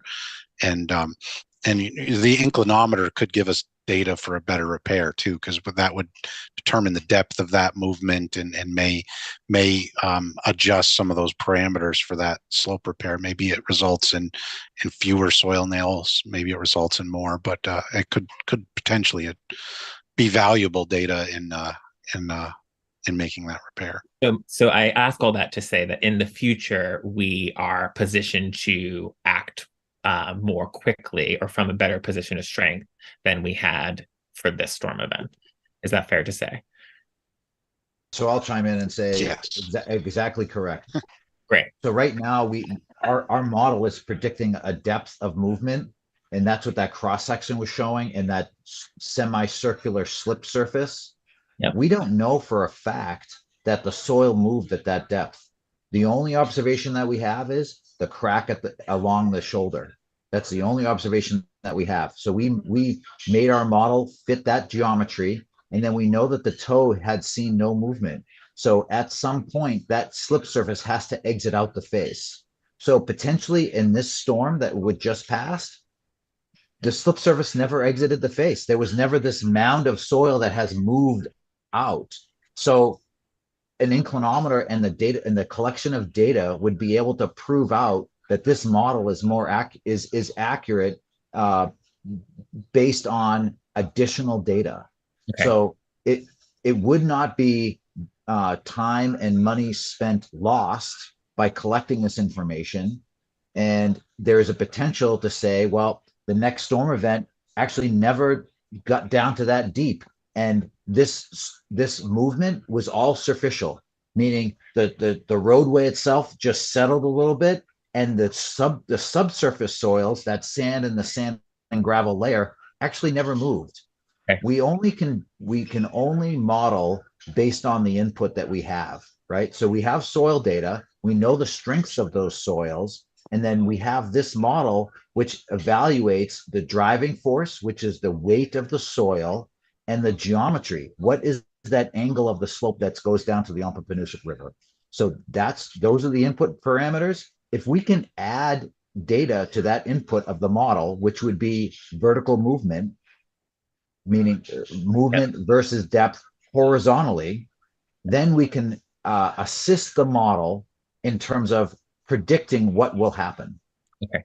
Listen, I will stress that this decision, it's a loaded decision. If you guys decide to just do monitoring, you cannot be like, okay, we're done with this one, we can move on to the next. This will truly be, we're going to collect data, we're going to monitor it, and have sort of a criteria to say, hey, if we have an inch or more storm, or whatever that number that we'll use to evaluate the slope, we may have to pivot. We may have to be like, hey, we're seeing movement at this depth, and it's lining right up with this model. The next big storm, we could lose half the road. So we'll have to be able to act later. But there is that potential that this do nothing approach actually lasts for the next 20 years. Right. Okay. That's actually very helpful. Thank you. Any other board member question? Pam? Well, my question was similar to Mary's, and that is, if we monitor and then, even 2 or 3 years from now, we have an event that causes movement there, is this a reset to zero and we start over? Or is FEMA going to look at this as, well, this is a known pre-existing condition, and so you had your opportunity 3 years ago and we're not going to help you now? Chris, do you want to address that? Yeah, I don't think that's going to be the case here, because I mean, I look at it from the perspective of the culverts that we've been dealing with out there, and there have been some problem culverts in town that historically have had problems. They were never fixed. There were repairs, there was money spent, and here we are now dealing with some problem culverts, and you know, they're getting pulled into the FEMA process. So I don't think by taking this step, if we choose monitoring, we're going to null and void a FEMA event, not necessarily a rain event, but an actual FEMA significant rain event. So I think we would be okay there to, you know, we would have the opportunity to have FEMA step in at that point if there was a FEMA event in the future. So just to be clear, Chris, you're saying that there were culverts that FEMA was working with you on that didn't get fixed, and subsequently, and now they are talking to you about fixing them? Well, there were prior culverts from my understanding. Of course, I wasn't here, but my understanding is there were culverts in town that have been damaged from prior significant storm events that were FEMA related events, and that in some of those cases, you know, the culverts were never upsized. There were not hydraulic studies completed. They were just repairs and they moved on. But in this case, you know, we went through hydraulic analyses, and, you know, we've gotten the information back, and we're pushing forward to try to get those culverts actually upsized, and those are being covered. So not only were they covered in the first event years ago, but they'll be covered through a replacement now because they were found to be inadequate. And presumably for every situation, there's some options. And if you choose the wrong option, FEMA doesn't just automatically say, you shot the dice and lost. Correct. Okay. All right. If the board doesn't have any more questions, I know Jane Wang wanted to speak. Jane? Yes, thanks for giving me the opportunity to speak. I hear, back and forth discussions. As an owner of the property on the Hemlock Road, right, I strongly favor the option 1 for the following reasons. One is, again, I understand, there is, possibility to do the continued monitoring. But this continued monitoring without any embankment work done, it seems cost effective in the short term. It's only a temporary solution, it seems. In the event there's another heavy rainstorm, there's a risk that the road will damage again and leading to inconvenience and the loss for the residents there. And then you're thinking about what residents suffer, right? We were asked to just evacuate immediately, like the second day. And then we just couldn't go back, the road broke. And then we couldn't, stay in the house. And some of our residents even lost the house during this period because non-occupancy. It's just, we don't want to experience all this again, and nobody can say for sure that this won't happen again. I understand the monitoring can provide more information, but given this is the town to make the whole decision, right? It's not like a company or like, private company to do a quick decision. The town decision process is a long process. And during this reassess and re-evaluation process, if there's anything happen as a resident, we need to weigh again and, suffer those potential losses. So we strongly support to take action now. And that's what the town tell us at the beginning when they say, oh, you need to evaluate because we cannot assess, so we need to have expert in. If it's not that serious, then at the beginning, the town shouldn't get us out, right? So we already experienced this. We don't want to experience this again. The second point is the FEMA funding, right? Yes, there is potential that it can be extended or we can apply it again in 2 to 3 years' time. But let's just say if the FEMA funding is not available at that time, and in absence of such funding, what the town will do? Will the town allocate the funding to cover this cost in the future time? And if not, you're going to close the road for the extended period. As an owner, we just cannot, cannot risk this potential, possibility anymore. Monitoring in the short term is maybe it's cost effective, but it just doesn't address all the issues we're going to face. Compare the risk we're going to have, and the town will face the risk if it doesn't get the FEMA funding. Yes, there's a possibility, but there is also a possibility the town won't get any FEMA funding. Thank you. I think the thing to remember is that we've gone for expert opinions that no matter whether we were going to get FEMA funding or not, we were going to have to probably pay for fixing things as we determined was best, and then hope for FEMA funding.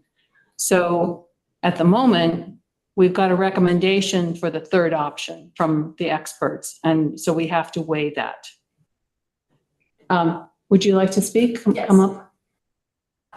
May. Would you say your name? Yeah, May Lin, 958 New Boston Road. Actually, I want to ask Stantec and also another subcontractor's question. Ask me and they'll hear you. Okay, so the questions, because you mentioned that they propose option 3, but from the report that I read, they actually propose option 1. I just want to ask whether they actually favored one or the other. Was that a different report than we're seeing? We're seeing the same report, so they only rule out the option 2. So the option 1 and option 3, they didn't say which one is better. I think the chair and other select board members geared towards the company actually proposed option 3. So I just want to clarify with them. Yeah. I thought I heard them say that, so let's ask them. Yeah, just like why you favor option. Wait, what I read the report, it sounds like option 1 is better.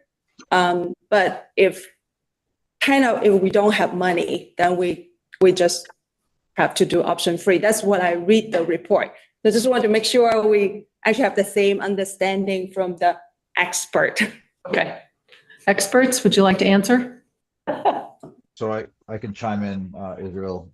So in terms of the recommended repair / option, yes, if the town decided we don't want to deal with this again, we need to have this fixed, and to sort of speak to Jane's comments, option 1 is the repair option. There are 2 options to repair the slope. It's a riprap repair or it's the soil nail repair. We did present an option 3 because the roadway did not fail. It did have a significant crack, and it did show movement at the surface, but we did not lose any of the trees. We did not lose the slope. So it wasn't a complete ultimate failure. So is there an option to do nothing and monitor? Yes, that is an option. And so that's why we presented option 3. It also allows us to collect additional data for the analysis. So is there a possibility that the analysis, there could be a different explanation in terms of that crack? Yes, there is. We're dealing with environment and natural materials. So there are assumptions that we make as engineers to evaluate these conditions. So right now, it's a realistic evaluation, and the model backs it up, and and our observations of the slope also match what the model shows. So this is one way that explains that crack. Is there a possibility that there is another explanation for that crack? Yes, there is. Monitoring will allow us to better evaluate that slope. But if the town did not want to wait, and the town did not want to risk losing FEMA funding, if that's a possibility or not, again, I'm not speaking to that right now. I'm speaking more from a technical perspective. Option 1 is the way to fix this slope. Is it the only way to move forward? No, it is not. Yeah. And just a moment, you can't ask him, you have to ask me. Jane? Okay, can I ask him a question? Actually, I Go want ahead. to ask Lebo a question. So I appreciate Sean's expert opinion. I want to ask Lebo, what's the basis when the decision was made? I mean, the decision of evacuation and close the road. Without the basis and without the expert opinion, this decision really caused a lot of inconvenience and loss to the residents. We want to understand the decision-making process back then. Based on Sean said, the crack actually didn't cause problem. At that time, the slab already made a decision, or the town made a decision to close the road, which caused all the problem. Our concern is we are okay to do the monitoring continuously, but our concern is next time when there's emergency happen and the whole decision process made an unwise decision, cause the losses for the residents again. Well, I'll let Brennan answer this, but I think that you have to understand that from a town's perspective, we have to make sure that things are safe. And so actions are taken as cautiously as possible. And unfortunately, sometimes those are inconvenient for people. Yeah, so the cautious option actually caused the loss of property on the road, which probably won't happen if this, the cautious option are taken. Brennan, do you want to add anything I can more? weigh in on that a little bit, Brennan. So when the town, from our advice, kind of made that initial decision to close the road, we didn't have subsurface data, so we were assuming the worst at that point. We knew that there was a crack that was approximately 10 feet deep at the time, and then was moving significantly. I think we visited 3 or 4 days apart, and there was significant movement. So there was real risk, at least from our point of view at that time, that whole slope could fail and go into the river and take more of the road with it. So now that we have more information from the subsurface, and Sean, as he indicated earlier, those soils are much firmer than we had initially anticipated. That's why he's showing that, potential failure plane much higher up the embankment. So we're much more confident in our assessment that is not going to be a complete failure scenario. That's why, we recommended to reopen that road with some restrictions. And we strongly feel that unless this inclinometer shows rapid movement, there's not a lot of scenario in which we would close the road again. So let me ask you another question, right? Now in Sean's report, he already mentioned Jane, it needs to be fixed. Jane, I want you to remember. Sorry, let me finish. And the town only. No, Jane, you asked me, Jane. Jane. Is it a cautious measure to help? Jane. Okay. You ask me the question. You do not ask questions of the people on the panel. So you now want to, you're asking if they made the right decision. At this point, I think the answer is no lives were lost. Everyone was inconvenienced and the town was concerned. And I think that's as far as we can go with that. Now I'm going to ask Chris, do you have anything else that you can answer or offer? You have your hand up and I don't know if you're doing that. I might have been left over, but I do think that one thing that we, I know we were looking at some options in terms of another access to those properties, and I know that there had been we didn't have some success there, but I think at the latter stages of those discussions, there was some potential for some access. So that is something, if in the future, we have to do something, that is a potential, maybe through the adjacent property to try to get access. I don't know if that's still on a potential, Brennan, but I know that was being discussed at one time. If for some reason this requires access from a different point, either through work that has to be done out there, if that's what the town elects to do, or if for some reason there's a future event.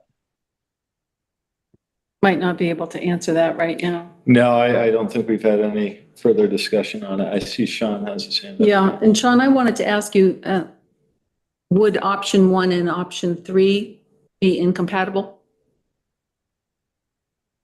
No, they're not incompatible. They're actually related to each other and in conjunction. So if there's movement that we observe, and we'll probably pick some criteria, what that movement is, we would move forward with recommending option one as the repair.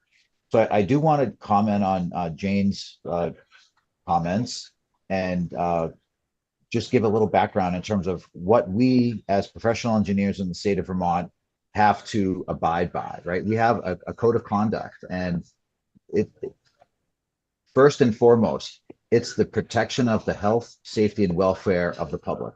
And so with Stantec's initial evaluation of the slope and seeing that kind of significant movement and cracking, there was no really other solution at the time to be able to move forward without evaluating the potential loss of life if a catastrophic event occurred. There were all the signs of this slope moving that could potentially cause loss of life. And that loss of life could happen at any point. This is the difficulty that we have as engineers, especially with dealing with earth and materials, where we can't predict everything that will happen. And let me give you an analogy. When we design things as with buildings, with using wood and steel, man-made materials, those materials and those properties of those materials are known, meaning we design those materials to have those certain properties. We don't with soil or water. We know that those two interact, and we know that the forces involved in those materials can cause loss of life if a failure was to happen. So in terms of having to close the road and create this inconvenience, I don't disregard that fact. That is true. But at the same time, in the same breath, as professional engineers, we have a duty to protect the health, safety, and welfare of the public. Thank you, Sean. Yeah. Closing comment. No, Jane, I'm calling on Yan Mei. Okay. Should I pick it up? All right, Priscilla, you can go first. Assuming we go with option 3, which suggests we're not bolstering up the road because we're not sure it needs. So the road is going to be as is it possible, safe to get a heavy thing like a fire truck or a snowplow down that road as it is now? Yes. Okay, thank you. And May. Yeah, I actually have a 2 question and comment. So the first question is, hope the chair can ask the engineering, because during his presentation, he actually mentioned it's actually due to kind of somewhat because of the private party, the third party fill up the crack, and actually that action and also leveling the road, that actually help the embankment heal by itself. So because during several meetings here, there was some, I think, old residents of Norwich that mentioned that during the Irene time, there are also some crack in the road, and people just quickly, the society work and fill up the roads. And people I know some have to really due to engineering expert, but some is where like people that actually help. So one question for the engineer, why for their expertise at that time, they didn't think of the option of first fill up the crack and then level the road? So this is the first question. Second, I would like to, I kind of hear that like the board actually geared toward the option 3. Is it possible for put up the protocol for even for option 3, like when information that's sufficient enough to trigger the completely closed of the road, like that is not. So whether put up a protocol, what information service that enable the really, I think it's pretty significant decision for close the entire road, because that road is no other access. So you mean in the future, what significant monitoring event data would trigger the complete closure? Yes. Okay. I think closer to one lane, we can understand, I think this time, but I understand because this is the first time events, so no one have the experience, but now we know, and we know if we in place a pre-warning system, just have a protocol announced to even the public, like what will trigger the future. Because I think we, like, as the property owner, we worry about the property values and the future inconvenience of if just, because the climate change, who knows, next month we'll have another event. We just don't know the weather change. So it'd be great if we do adopt option 3, we have a protocol in place. That's my two cents. Well, as an old Vermonter, I can say that things have changed significantly at how people do things, and that's not always bad.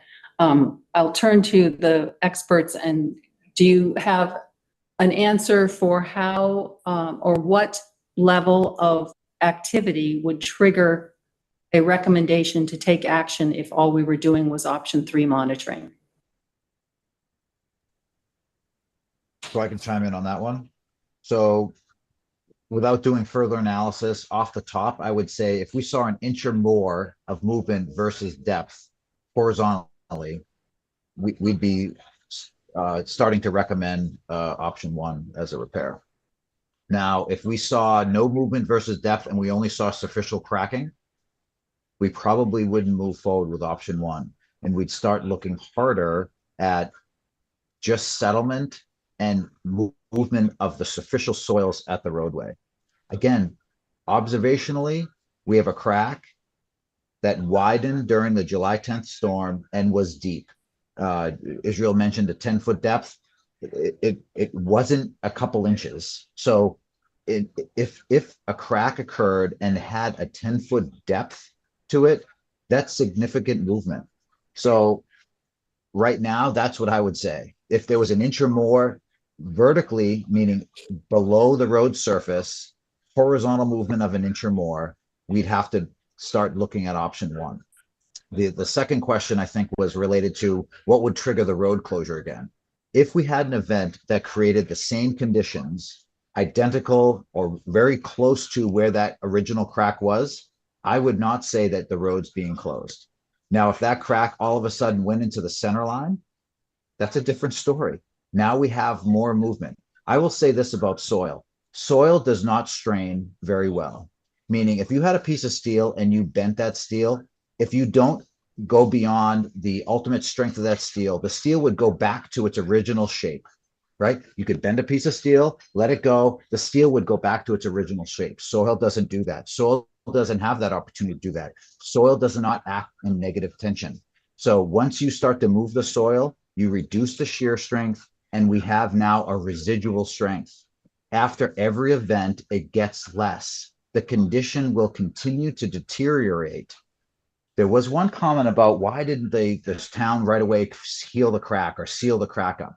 I will say during event, if a crack does form and it's left open for weeks and more rain gets into that crack, i.e. you're adding more water to the slope, yes, you will continue to worsen that condition. So the best case solution would be, hey, heal that crack, seal the crack up, don't allow more infiltration. What was done by others wasn't bad, but what was done by others by throwing the barriers down the roadway and then ignoring a road closure, that wasn't good. So I can't explain, everybody's motives here, but in terms of how to move forward, and again, everything has to be forward looking here. How to move forward, those are really the conditions that we'd be looking for. An inch or more versus depth horizontally, and then what happens at the next storm event? How can we make better decisions by collecting more data? The reason why we're pushing, maybe pushing is probably the wrong term. The reason why we're providing an opportunity to select option 3 is because the only observations that were made were superficially. And most importantly, we have data now. We have data versus depth. We know that this is not a soft clay that's weight a hammer, meaning that the density is so soft that you can just push the sampler by itself 50 feet of that material. That doesn't exist. So there's actually good conditions versus depth. The issue that we have right now is this event happened and we know a crack was formed and there was settlement of the shoulder. What will be the next event to cause that to happen again and make it worse? Monitoring and collecting data will help make that analysis better. If the town opted to not do that, we know that option one will fix it. We show it in the model. We're pushing the failure surface down deeper, and we know that those soils are good. But is that overkill? Monitoring will help us make that decision. So that's where I made a comment early on where it's sort of a hard decision, meaning there's some risk with option three. There's some risk with just monitoring the slope and not implementing a repair. But from our perspective, and again, professional engineers in the state of Vermont, we have an obligation to protect the health, safety, and welfare of the public. We are making this recommendation by saying we can monitor this slope because we know those soils versus depth aren't as bad as originally anticipated from observations made at the surface. Hopefully I'm not being too long-winded. I get a little animated when it comes to geotechnical engineering. Can I ask one more question? One more, Yeah. one more, Jane. Sean, I want to ask, how long this. Jane, ask me.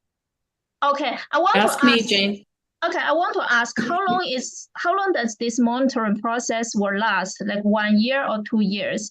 And after this process, for example, 2 years, if there is something happen and if there is heavy rainstorm and it's safe, that's great. But if say like during this period, no heavy rainstorm, right? Or it doesn't impact, but after this monitoring period ends, would there be a conclusion saying that, okay, the road is fine? Sean? I think it's 1 or 2 years. How long is the monitoring to last? So right now we're recommending 1 year. So we could turn around and say, well, it should be 2 years, should be 3 years. We picked 1 year. So again, this is relating back to natural materials, meaning earthen materials. What will happen over time will probably change. Is there a possibility that after 1 year, we see no movement and then the next Irene comes along and the soil movement? That potentially, that is a potential. I can't tell you that after 1 year, all is well. What we're trying to do is collect more data and more information to prove out that model. So if we collect this data, and I'd never want to hope for another Irene or another July 10th storm, but if it does happen and we're able to collect that data and show there's not deep movement of the soils and everything's superficial, this is a drainage and roadway repair project. This is not a slope repair. There is that potential, but we do the same thing and all of a sudden we see movement down 15 feet. Option one. That could happen in a year and a half. We're suggesting a year because we wanted to put a time frame on it, but there's no guarantee that 1 year is the magnitude of time. But it does allow us to collect information in that period of time because we see significant events more and more frequently in recent years. So Sean, just a second, Roger. So Sean, we could come back theoretically and review this in a year if we did option 3. That's correct. Okay, Roger. I maybe think we should move on. I think it's very clear that we have now gained this model that is really unique to the stability evaluation, and that a year will provide new data for this model, right? So I think option 3 is very much not doing anything. It's not doing nothing. It's very much staying true to a data collection for a model that will allow us to. So I guess my only question, my curiosity is just, whose responsibility is it for tracking this? Does this device sort of get sent to your mobile phone, Stantec, or Sanborn Head? Like, how does that work? Is the town's responsibility to monitor the equipment, or is that something you do for the 20,000? So quickly to Roger's point and question. Right now, we're presenting an option that is a manual reading option for 20,000. There's other options that you could automate this, and it would be more money, $50,000 vintage. So we didn't want to present that first off, but if the town wanted to have an automated system, it's somewhere in that vintage. It's on 100,000, but it's not 20. So it's somewhere in between there. The manual system that we're suggesting is physically an engineer from my office will come to the site, drop that probe down at a set frequency over this 1 year period and collect that data, as well as monitor precipitation in the area. We'll pick some rain station, some rain gauge that we're going to use for its Hemlock, not specifically at Hemlock, but some station nearby. And if we get, say, 1.5 inches or more, we're going out to that site next day and we're going to take a reading. Like that's what we're talking about. It's physical readings over this period, this monitoring period. Okay. Okay. That's helpful. Thank you. Too. So very clear it's very clear to me, and I hopefully to the folks who live on this road, what will happen if this board selects option 3, right? Like, I now have a sense of this manual option, what that looks like. We have a sense of, sort of the threshold for when you would take action. So I think that's like really important information to make known. We're really coming from a position of strength in a way that we were not before. So, okay, I'm done. Thank you. Done. You can wrap up. Last comment. Yeah, just last comment. So, because I'm actually sustaining significant loss because the house was burned down. So now I'm considering the option of either we build a house or sell the land.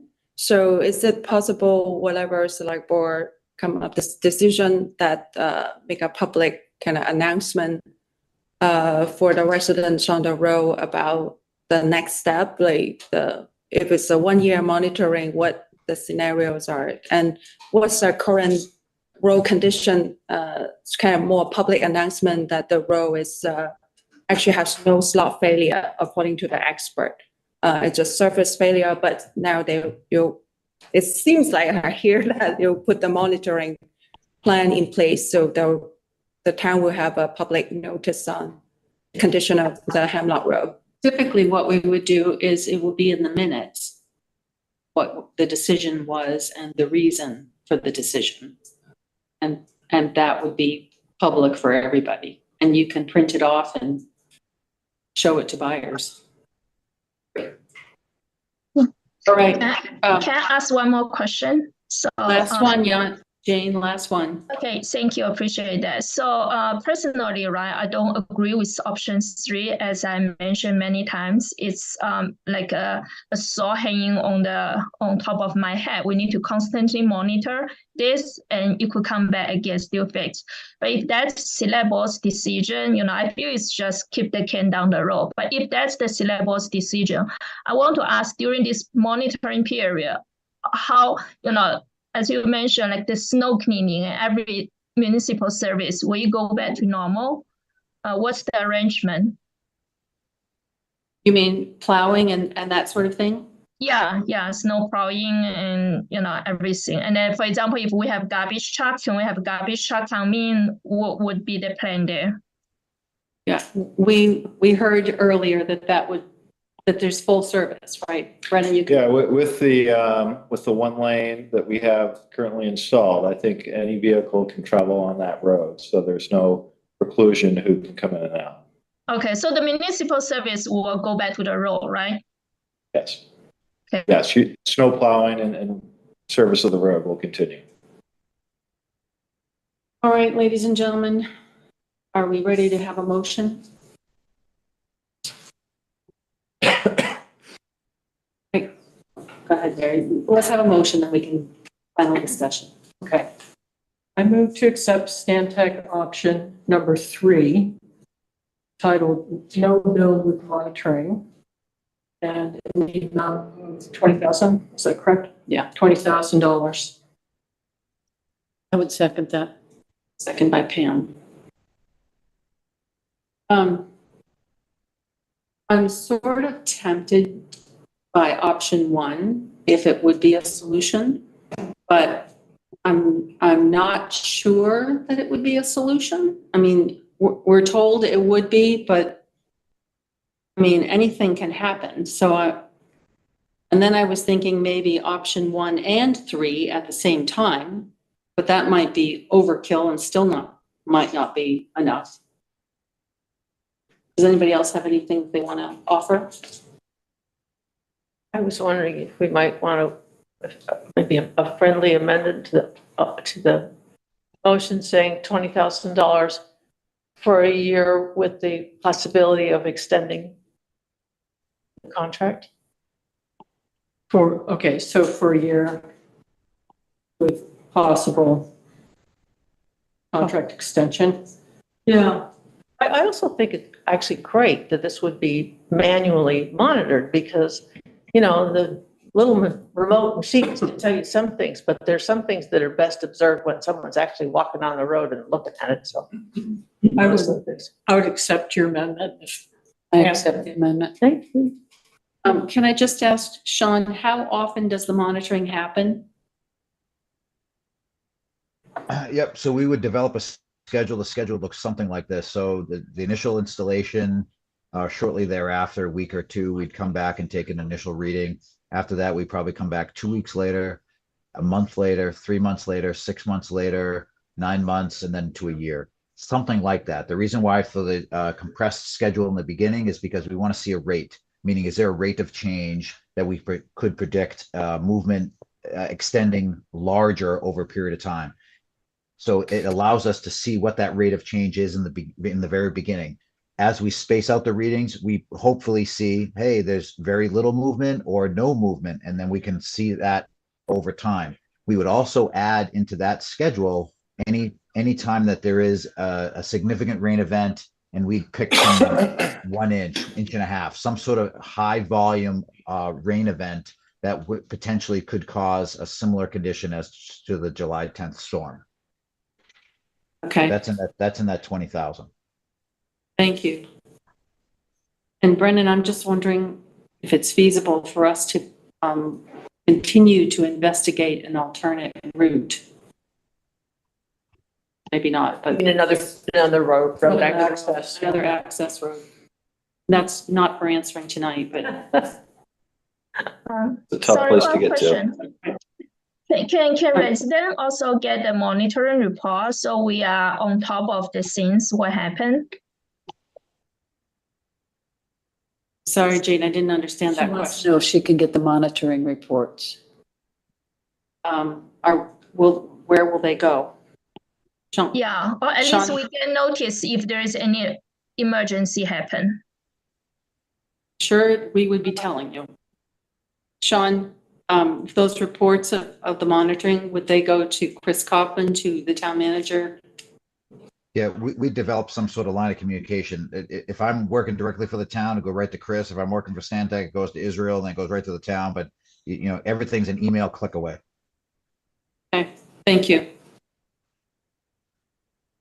May? Yeah, sorry that I just want to see whether you can also add the FEMA piece in the motions. Because the next step will continue monitor the FEMA or the extension piece, getting FEMA's funding. She's asking, I don't think that's anything we can truly control. I think we're going to continue, Chris and I, to work with the FEMA representative, and we're going to do that in the best interest of the town and the residents. So, yeah, I don't think that needs to be in the motion, but that's the plan. Yeah, adding on that, if there's emergency in the future, but there's no FEMA funding available, would the town take the action or just keep the road closed because lack of funding? Jane, we were investigating what to do from the beginning in terms of repairing the road. And again, for the last time, we were going to have to pay for whatever we needed to do and then apply for FEMA funding. I don't understand why that would be different in the future, okay? So I can't tell you, Jane, I'm going to call an end to this discussion because we've told you what we can tell you. We were going to proceed to do what was recommended. We have a recommendation. There's now a vote on the floor. And if things change in the future, we have to revisit it. As with all things, if something happens, even if we're going to get FEMA assistance, we have to pay for it first. So we will take everything one step at a time. We're going through climate change and we're doing the best we can. So now I will call the question. Does everyone remember the motion? So ready to go. You may, or I can. I move to accept Stantec option number 3 titled No Build with Monitoring in the amount of $20,000 for a period of a year with possible contract extension. And we had a second by Pam. So I'll call the question. Roger, how do you vote? Yes. Priscilla? Yes. Pam? Yes. Mary? Yes. Marcia? Yes, it's unanimous. I appreciate that this is a very difficult decision, and thank you all. We're doing the best we can. And thank you, Israel and Sean, for your patience and time. We appreciate it, and we look forward to working closely, because obviously we all want this to be a safe situation. Our pleasure. Thanks for being here so late. Appreciate it. Thank you. Good night. Good night. All right. Now we're at the TRORC contract extension. And Brennan, I think you can introduce this item. I can. So this is basically another iteration of an ability to keep Kyle Katz on in his part-time capacity, working in the planning and zoning office. And so, as you know, we've had a number of these that we've extended on. This one, we're anticipating a little less of his time required just due to the time of year and the lack of kind of applications that come in the early part of the winter. So I think everything is pretty well written as it has been. It would just be an extension that would carry us for another 3 months after the first of the year. Okay. Priscilla? Don't we have a job posting out for this position? Is that yielding nothing? Well, we have a deadline of Friday. Oh. So ask me on Saturday and I'll tell you. So if we do this contract with Kyle, though, it doesn't have to go through March. Well, I mean, I think we all not overlapping. I think, yeah, even if we start interviewing, next week, there's a lag. So I think it'd be good to have him for 3 months.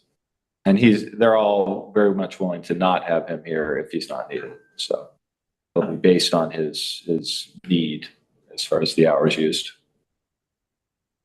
All right. Any other questions? Roger? Do you have applications, Brennan? Applications. Why don't you talk to me on Saturday and I will explain to you if we have any qualified applicants. I tried to, Priscilla. Okay, same answer. All right. Do we have a motion? I move to authorize the town manager to execute a contract extension with TRORC for the services of Kyle Katz up to 8 hours per week, up to a maximum of $40,800 through the period ending March 31st, 2024. Thank you. Do we have a second? Second. Seconded by Pam Smith. Any other discussion? Priscilla? Should the motion say that, well, I don't know. I mean, the $40,800 is a. That's cumulative. I know. I mean, is that clear from here? I think it's just up to came from the contract, so Yeah. I think it's okay. Okay. Yeah, I know. We keep just making it more. Okay, fine. Okay. All right, I'll call the question. Roger? Yes. Priscilla? Yes. Pam? Yes. Mary? Yes. Marcia? Yes. Unanimous. Thank you very much. All right, now we need to address a King Arthur Flower liquor license, and my understanding that apparently they are adding classrooms, and that for some reason, which escapes me, that necessitates a change of location of a business. And in any event, we have to move into the Liquor Commission to do that. So shall we start with a motion to recess as a select board and convene as the Liquor Control Commissioners? I move to recess the meeting of the select board for the purpose of executing the duties of the local control commissioners under authority of 7 VSA section 167. At SEC. That's what does that sec mean? And following. Sequential. Now we're not listing the rest of the statute, Martha, or Marcia. Do you want to? I don't know. No, I'll second that. Okay. Okay. Call the question. Roger? Yes. So, yes. Pam? Yes. Mary? Yes. Marcia? Yes. That's unanimous.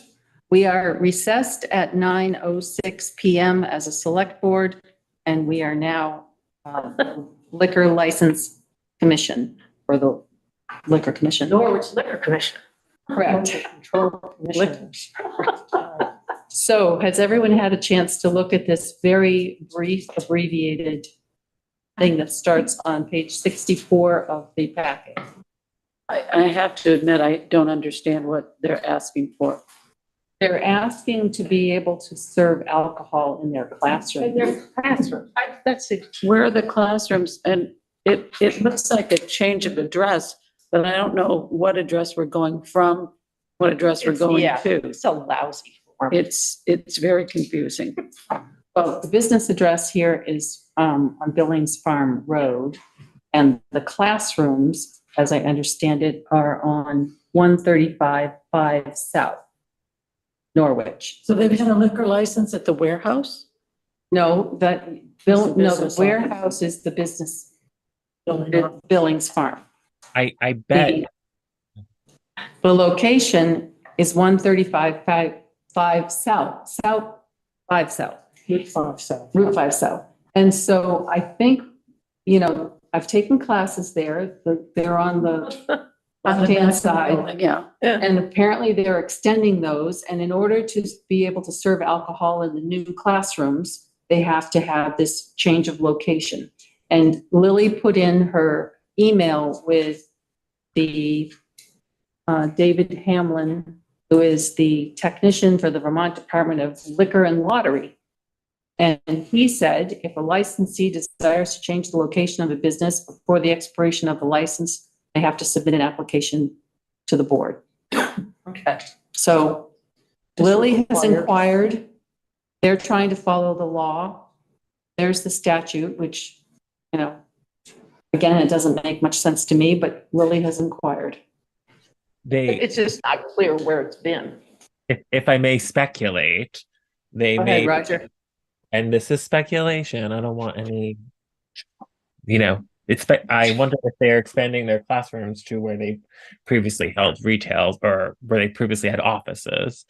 Remember, because there's offices in White River, and then there was also what we know in Norwich. So 58 Billings is where they had offices. So if they're expanding or getting additional classrooms, they might be doing that there. So, which I guess is kind of cool. I don't know, but that's speculation. We don't know. So given that we don't know, but Lily's inquired and seems to think that everything's in order, is there a motion? I move to approve the liquor license application for King Arthur Flowers expansion to add classrooms to their existing license. Do we have a second? I'll second. Seconded by Pam. Any further discussion? Call the question, Roger. Oh, sorry, Lily, you're there. Lily. Would you like to add? Yeah, sorry. This is not just calling the question to approve it, but King Arthur has also asked you to waive the fee, which is $115. And the whole communication with this state that I had was simply because King Arthur wanted us to waive the fee and said, hey, look, the state is waiving the fee. So, Marcia, pertinent to your email today, I don't understand how adding classrooms, and I don't think they're physically adding classrooms. I think they're extending their current liquor license to cover the classrooms that are already in their building. I don't know how that would be a change of location, but I'm just relaying to you guys what the state has relayed to me. So when you move to approve this, you should either move to approve it with the fee or move to approve waiving the fee. Okay. Oh, okay, that's important. So a fee is in the amount of $115 Paid to the town or to the state?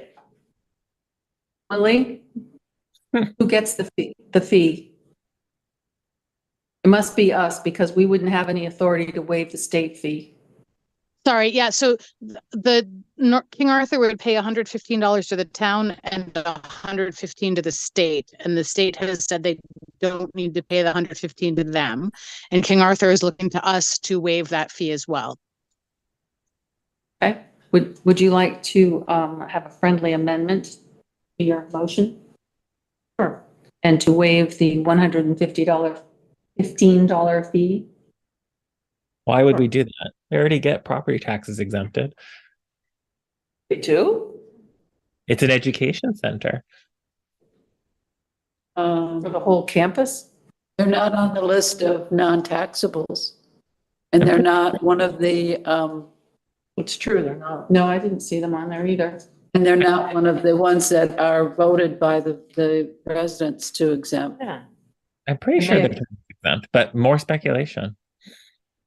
We don't have a lister here, so I don't know the answer, but I don't recall ever seeing them on any of the non-taxable lists or the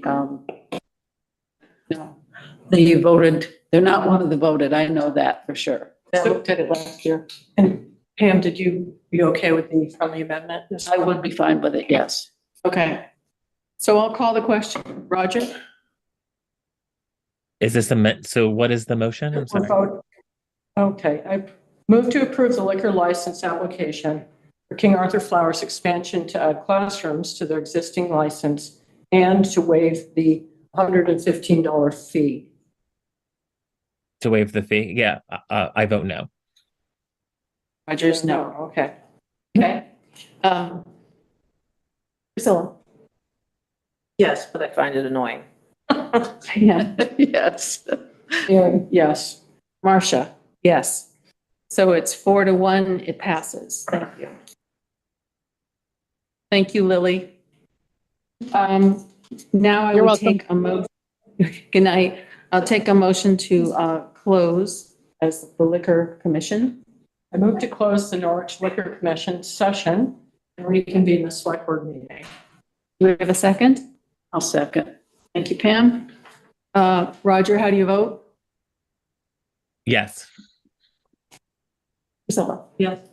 Pam? Yes. Mary? Yes. Marcia, yes, it's unanimous. Thank you very much. We have reconvened as a select board at 9:13 p.m. Could we take a break? Yes. Oh, you've got to be kidding me. Sorry, whoever you are. Alex wants us to do. He wants us to go through the fire department funding. Alex, we will indulge you. Would you like to? He wants to go to bed. Go right ahead. The floor is yours, sir. So first of all, let me apologize. And I'm not sure if you can see my red face right now. This is a great example of make sure your mute is on. It's only because you're getting that reflected glow from the new fire engine. That's all. Oh boy. Okay. Well, I appreciate your sense of humor at this time of night. Anyways, so thank you, ladies and gentlemen of the select board. So I love this new form that we're using. It makes everything so simple to present. So quite simply and succinctly, we're asking for a drawdown from Fund 6, our apparatus designated fund. I think I mentioned this to you before. You may not remember. So part of the plan for our fleet was to extend the life of our engine 1 roughly for 10 years. And we're going to do that by doing a refurb. A short refurbishment. If you look on in your packet, you'll see that I attached the actual estimate from Dingy Machine, the individual who will do the refurb. They've also done all of our apparatus, and we also bought our new engine 3 from Dingy Machine. So they're tried and true, do excellent work. And so what we're really looking to do is to extend the life of engine 1 for a decade. So you see what we'll be doing, and I guess I'll just leave it at that. Great. Thank you very much. Board members, does anyone have a question?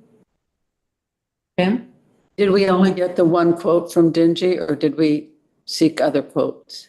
No, we only did one quote because he's the one who does the work in this area.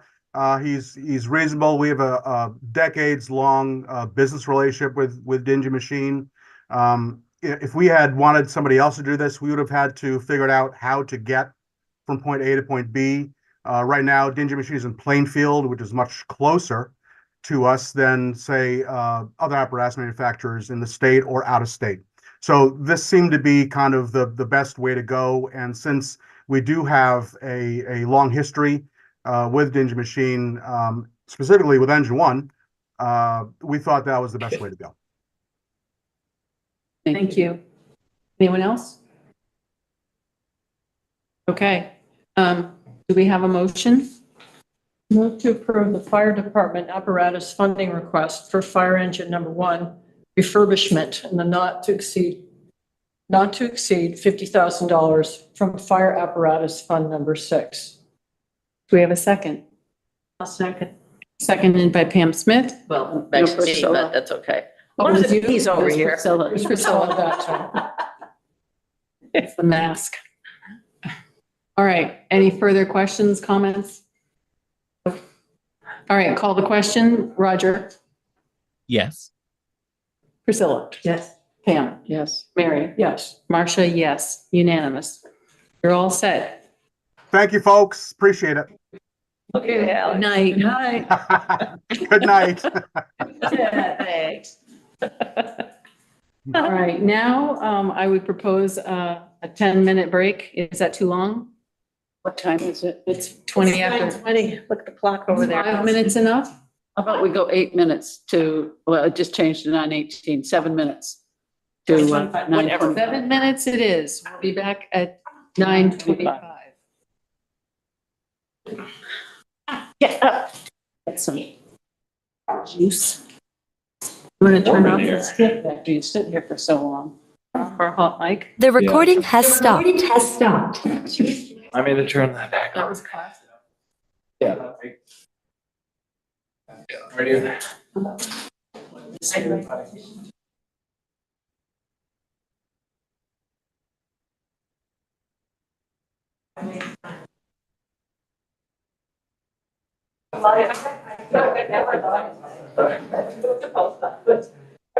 actually cool today.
Poor Wayne, good Wayne. Sorry. Wayne Niffen, Norwich resident. Kudos, first of all, to all the hard work with all this data and the budget work and things you do. I tried to understand it all, but I couldn't answer two specific questions. One, does the budget include funding for the 4th police officer? The budget has, you answer. I'll answer that. The budget has the police chief and 3 patrol officers in it for this year, for fiscal year 25. So the answer to that question is yes, that you did approve. Now, there's no addition to our current staffing. That's what we have currently But staffed. there'd be 4 people. There's the chief's position and there are 3 patrol officers. We Okay, so- currently have 2 staffed and 1 vacant. Right. So the position that was voted for by the town last year or a year and a half ago has not been funded. You're talking about the advisory vote that happened last year? The advisory bill, I guess, yes. Correct. Okay. Second question. I noticed that you were setting up agenda items for several sessions about the budget.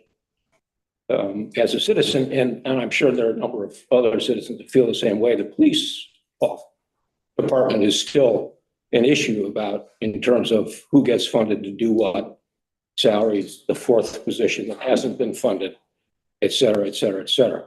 And so I would be interested in knowing if that is an item that's going to be discussed in one of these meetings where you're talking about how to spend the surplus money as a formal item, so that the exchange of ideas from people who know what they're talking about, et cetera, et cetera. Well, I mean, I can't speak for the board, but I think that anything can be put on the table.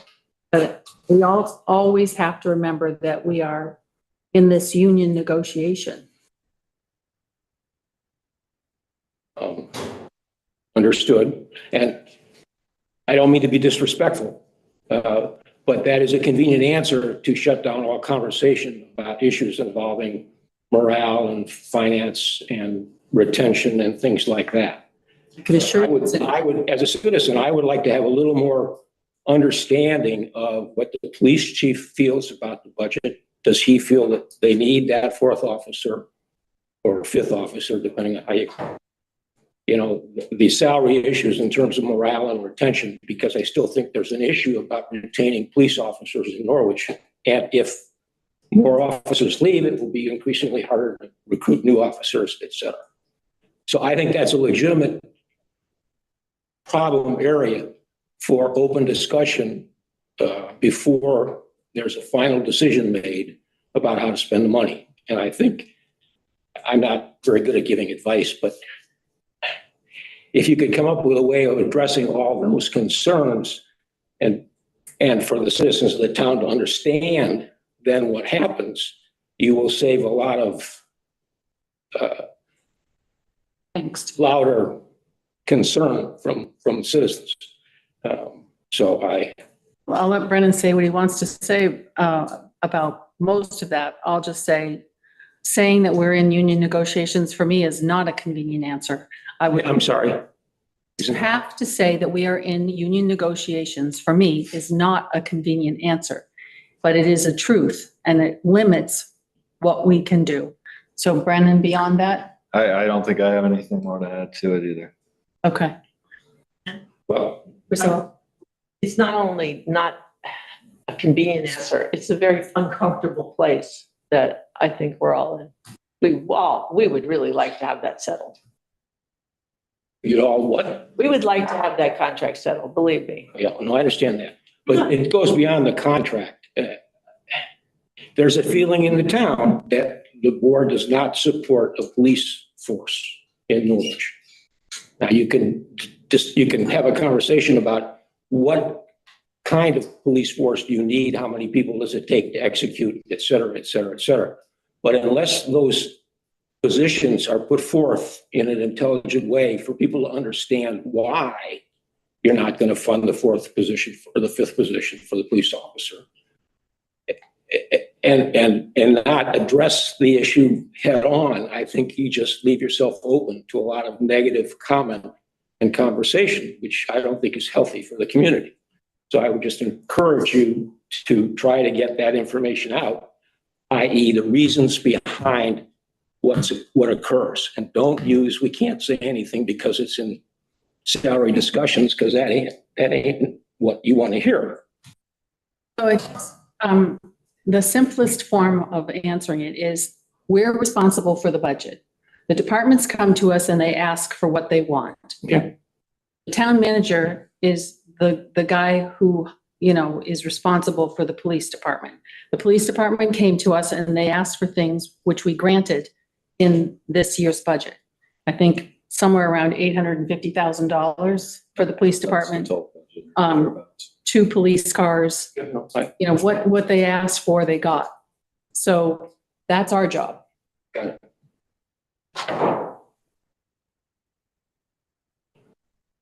So the answer to the question to the majority of town voters that voted on that position a year or so ago, that they wanted an additional police officer on the force, it was advisory. The answer to them is that the decision has been made not to fund that position.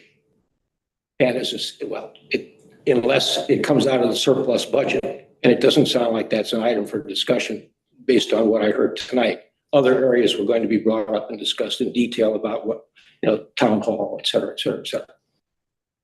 We're in the process of hiring a permanent, or making the position of police chief permanent. Because that was temporary. Chief, though. Pardon me? The vote for a 5th officer, I guess, or a 4th officer a year ago, the town voted for the new position. Yeah. That's not the police chief. That was, No, but our police chief is building a department. yes. And so let's wait to see what the police chief does. Okay, that's fair. You're saying basically that it's up to the police chief to come to you to present present in a way that makes sense to you what he wants or doesn't want additional staff. It's his responsibility to deal with it. Well, I think it's a combination of the police chief who manages the police department, deals with staffing. Town manager that oversees that department generally and reports to the select board. Select board who is responsible for recommending budget to get voted by the taxpayers of the town. So there's multiple pieces. Everybody has thoughts on, you know, the correct thing to do. Correct. We're trying to kind of come up with the best scenario we can with. And again, it's presumptuous of me to offer advice, but it is that for other citizens in the town of Norwich that are concerned with the police department, having an understandable response from whoever it is, in whatever fashion it is, that makes sense, is very useful. I have a strong feeling that the town of Norwich, the select board, the town manager, does not think that additional police staffing is necessary. And I can understand a point of view that supports that perfectly, but I can guarantee there are a number of people in the community who don't feel that way. And that for the prospect of building consensus, having reasons why things unfold the way they do is very important. And I can't find reasons why from any source I've gone to. Okay. Oh, Priscilla, Just one comment. We currently have an open police officer position that we are trying to fill. I mean, so everybody knows I like the police a lot, but we have a position fully funded that we can't fill now. And Chief Romeo has said part of the difficulty is that the contract's not settled. It would be easier to hire someone if that were settled. So this is this thing trying to get around. And okay, well, let's hope the contract is settled. We hope so. Any other public comment? Matt? Okay, Cheryl? Thank you. Cheryl Lindbergh. Over the last couple of months, there have been multiple current use withdrawals that have taken place. A lot because the state current use program is cleaning up some matters that they haven't been working on so much. The result of that is that there are acres that are being pulled out of current use and need to be corrected in the grand list before 12/31/23. Ooh. So what I would like to let the select board know is as you know, we did one E&O back in the beginning that was an error. This is a change warranted from these current use withdrawals, and there are possibly 7 of them which would be on a memo to the select board with the assessment changes. And once those are approved by the select board, then the property owner would get a revised tax bill, which doesn't have to happen until January. But in order to prepare the final grand list for 12/31/23, we would need, if there's 7, there may not be completely 7, but if there are, whatever ones are there that need to be changed, it would be an E&O request of the select board. I hope like a Zoom meeting, with 10, 15 minutes would suffice. And if you're not planning to meet again before the end of the year, but I wanted to get this news to you today because we just found out today that this is going to happen and need to be done. So who told you today? I worked with the current use program, and they brought to my attention that these withdrawals are going to need to be changing the assessments, and then eventually the revised tax bill can happen in January. Okay. So if you could keep that in mind, I'll work on this tomorrow and with the current use department and our district advisor, and get a memo pulled together as quickly as possible. And hopefully you can fit 3 people to a meeting or on Zoom with me. Okay. If you don't recall, it's just an E&O change to the assessment. The result will be a little more tax to the person, the property owner, because their land's been pulled from that reduced value to a little bit higher value. And they know this? Yeah, they all know it, yes. Well, they should know it. I shouldn't say they do know it. I should say they should. They've been working with current use. Most of them have been talking with current use about it, so. Okay. All right, thank you. Matt.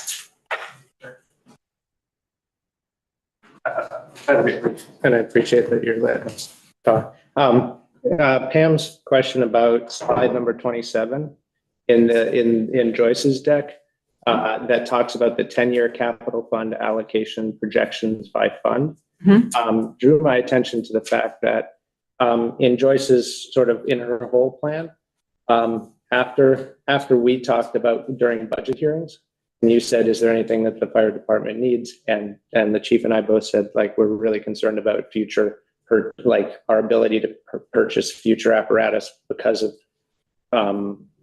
less funding over the past decade. Joyce reached out to me the next morning and said, your capital plan really is very underfunded, and you could ask for a certain amount of appropriations from the surplus. And so we talked back and forth. That was the nicest thing. That was the best thing to get from her. And also I appreciate your question at the budget meetings, what else do you need? That was not something we've always been asked. So she came up with the number that kind of kept us out of the red for the next 10 years. And that's where she came up with the recommendation for one of the warrant articles of $300,000 from the surplus to be put into the apparatus designated fund. What I'm noticing is in this slide deck here, she actually included the 300,000 into our appropriation numbers already. And so so if you're looking at, it's in her slide deck, it's page 27. In the PDF of our packet, it's 29. So if you look at Fire Apparatus Fund, which is the second one down, it says $420,000 in 2025. So she's already included the 300 in the warrant article, which if you scroll up one more page to the 10-year capital fund balance projections, and you're looking across Fire Apparatus Fund, it looks really nice. Unfortunately, that assumes that we get the $300,000 appropriation. And if we don't get that, then it gets read at 2026. And so as much, and I completely realize that there are like an incredible amount of competing priorities here. But not having sufficient apparatus versus not being able to cover existing apparatus, like at Public Works, there are just competing priorities. But I wanted to make that note because I think if this is presented to the town at some point, some of those numbers should be changed to not reflect the $300,000, appropriation if we're not actually going to get it. That makes sense. And so the other thing that I wanted to note was that in our capital plan, I always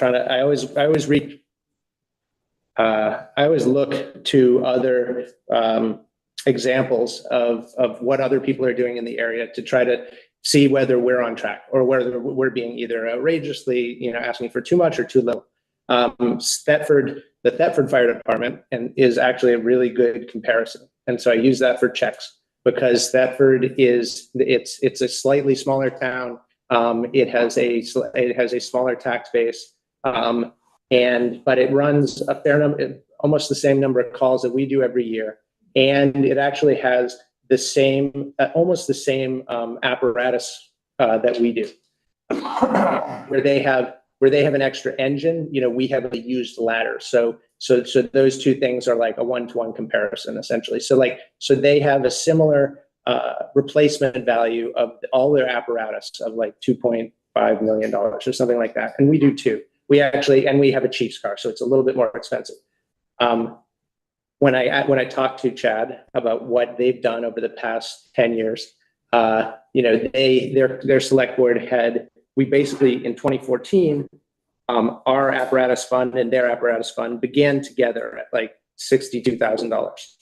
And then theirs kept going up, increasing by 4% every year. And like ours around 2019, like went way down here. And it wasn't until 2022 that ours started coming up.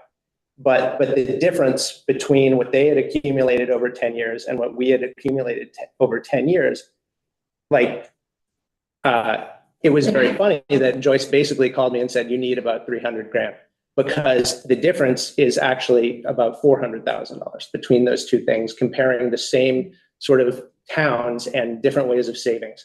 And I don't believe if we were to get the 300, if we were to get 200 or 100, that would also, any money would make a huge amount of difference. But I think that it was interesting that Joyce came from a different point of view and different but the same kind of numbers. And Thetford is also kind of reinforcing that ask is not illegitimate. So I just wanted to put that out there because I feel like when we do have the public discussion, I wouldn't be able to speak as long. So I appreciate your time. And I do have graphs and charts if you want to see what it looks like graphically. We may in future. So, basically what you're saying is that in the budget, we only have 150,000. It's too. Yeah, I think for the apparatus designated fund, we're getting $120,000, in our budget of appropriation to it. So you're advocating for the fire apparatus fund to be one of those recipients of the surplus money. Exactly, of 300,000. And that's what in Joyce's slide deck, that was an example that she chose. And it wasn't like a random example. It was actually based on a discussion that she had originally identified as important. And then she talked to me about it too. Okay. And we also pushed out purchasing certain pieces of apparatus further to make those numbers not go in the red as well. Got it. Priscilla? While we're on the subject of the fire department, I noticed in the revenue sheets and expenditure sheets, the ones that weren't the pretty charts, fire hydrant rental is still at $34,000. And have you heard from the Prudential Committee about what they're planning to charge for fire hydrant this year? I heard something yesterday. Oh, weren't they? $90,000. Weren't they quick at getting back to you? Yeah, I mean, because I go sit on that board. Yeah. We're going to have a discussion about how that works. It's going to be an interesting discussion. Okay. I'd like to come to a fire district meeting sometime. We meet at 8:30 in the morning on Tuesdays. And we'll table this for now. Yeah, it wasn't something we could add back into a budget discussion on the last night, but yeah. Yeah. Yeah, I've got. Finally. And that's 30,000 more than the 60,000 that was at last year, right? So it would be interesting to see their data. Okay. Thank you for bringing this up, Matt. You always explain things very clearly. It doesn't sound clear when it's coming out of my mouth, so I appreciate that you find it clear. Happy. So thank you. You're welcome. Thank you. Okay. I know you're sitting here for a specific thing, and we could, God knows how long we'll take. So if it's okay with the board, I will jump to that piece of correspondence for which Jeff Bluebell is here. Does anyone have an objection to that? No. Okay. Thank you. Thank you. Yes. It's been a long night for you, and it sounds like it's going to go on for a while. Not over. Sorry about that. Okay. Jeff Bluebell, 23 Spring Pond Road, and I wanted to speak to the correspondence that is the email from Jan last year conveying to the select board the draft of a planning grant application to the VCDP. It is the last item, I believe, in your packet. And it's a long packet and it's a long application, and just wanted to give you an opportunity to provide any feedback that you might have. The application is due on April 9th. And if you have feedback that would enable us to improve the application or get it to the point where you're in a position to approve it, please let us know. If it's helpful, I could give just 2 or 3 minutes of context here, just to remind people a little bit of the context, and then if that makes sense. 2 minutes. 2 minutes. I'll try to be brief, right? So You get 3 minutes under our rules. Go ahead. I'll try to be as brief as I can. So just a reminder, this is just a planning grant application. We're just trying to get information at this point, right? The goal of this is to understand whether it is feasible to develop housing that would rent or sell at below market levels on a piece of town-owned property that is on New Boston Road, north of the transfer station. The idea would be to build as far away as possible and still be on the property from the garage and from the transfer station, and south of that is the area of the historic dump site. And the packet includes a map where the rectangles represent not parcels, but just the areas that we think might potentially be developable. And they're outside of this circle, which is the fall zone of the tower. And they're all in the north and the northwest of this parcel. And this is all, pretty far away from the transfer station. This is a 3-step process. The first step is to figure out, is there a viable project? If there is that's what this grant is going to hopefully tell us. We'll look at things like water and wastewater and environmental issues, not environmental issues, the permitting issues, where would you put it? How many units could you develop? All that kind of stuff. If the answer is yes, it is feasible, the second step would be a set of environmental assessments, right? A phase 1 assessment and a phase 2 assessment. Phase 1 is essentially just records, looking at records. Phase 2 would actually be digging. If we got to that phase, we would likely want to bring in a prospective purchaser who could apply to the BRELA program, which is a way of ensuring that the town is not held liable for any issues that are found there. And that would be in the phase 2 process, and Vermont law specifically provides that a prospective purchaser can apply to be in the program. And then that would give them funding to do the assessments and funding if there is any issue found for fixing that. And then if that all turns out okay, then the final phase would be to move forward with the project. So there's a lot of ifs, I understand. It's just the first stage. There will be an opportunity for the select board, of course, to weigh in at every phase.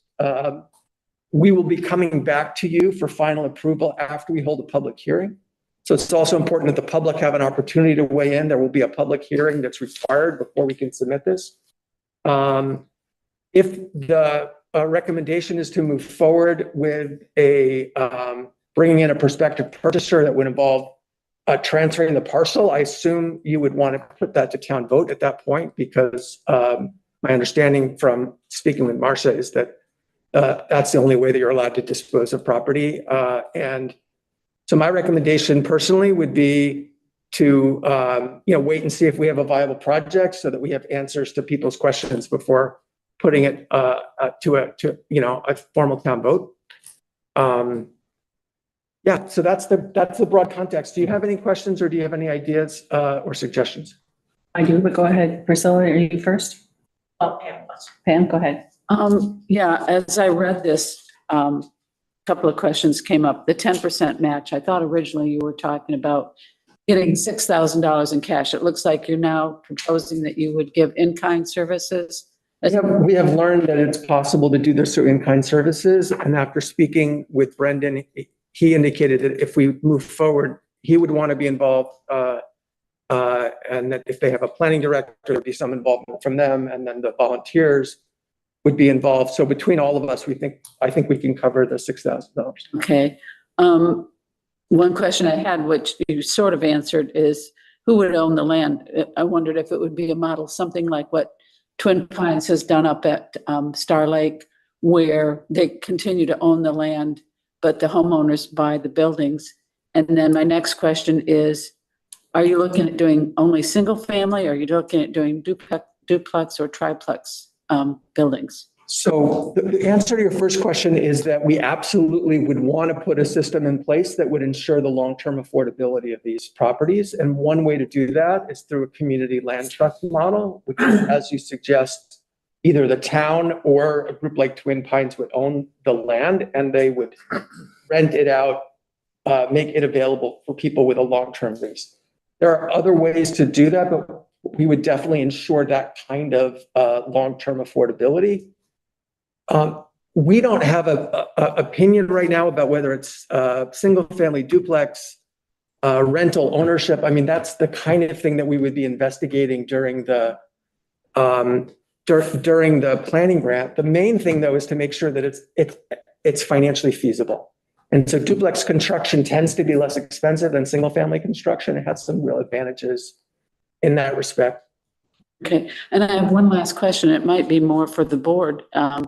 I was trying to figure out if the $45,000 Affordable Housing Reserve Fund, is that a revolving fund or is that a seed money fund?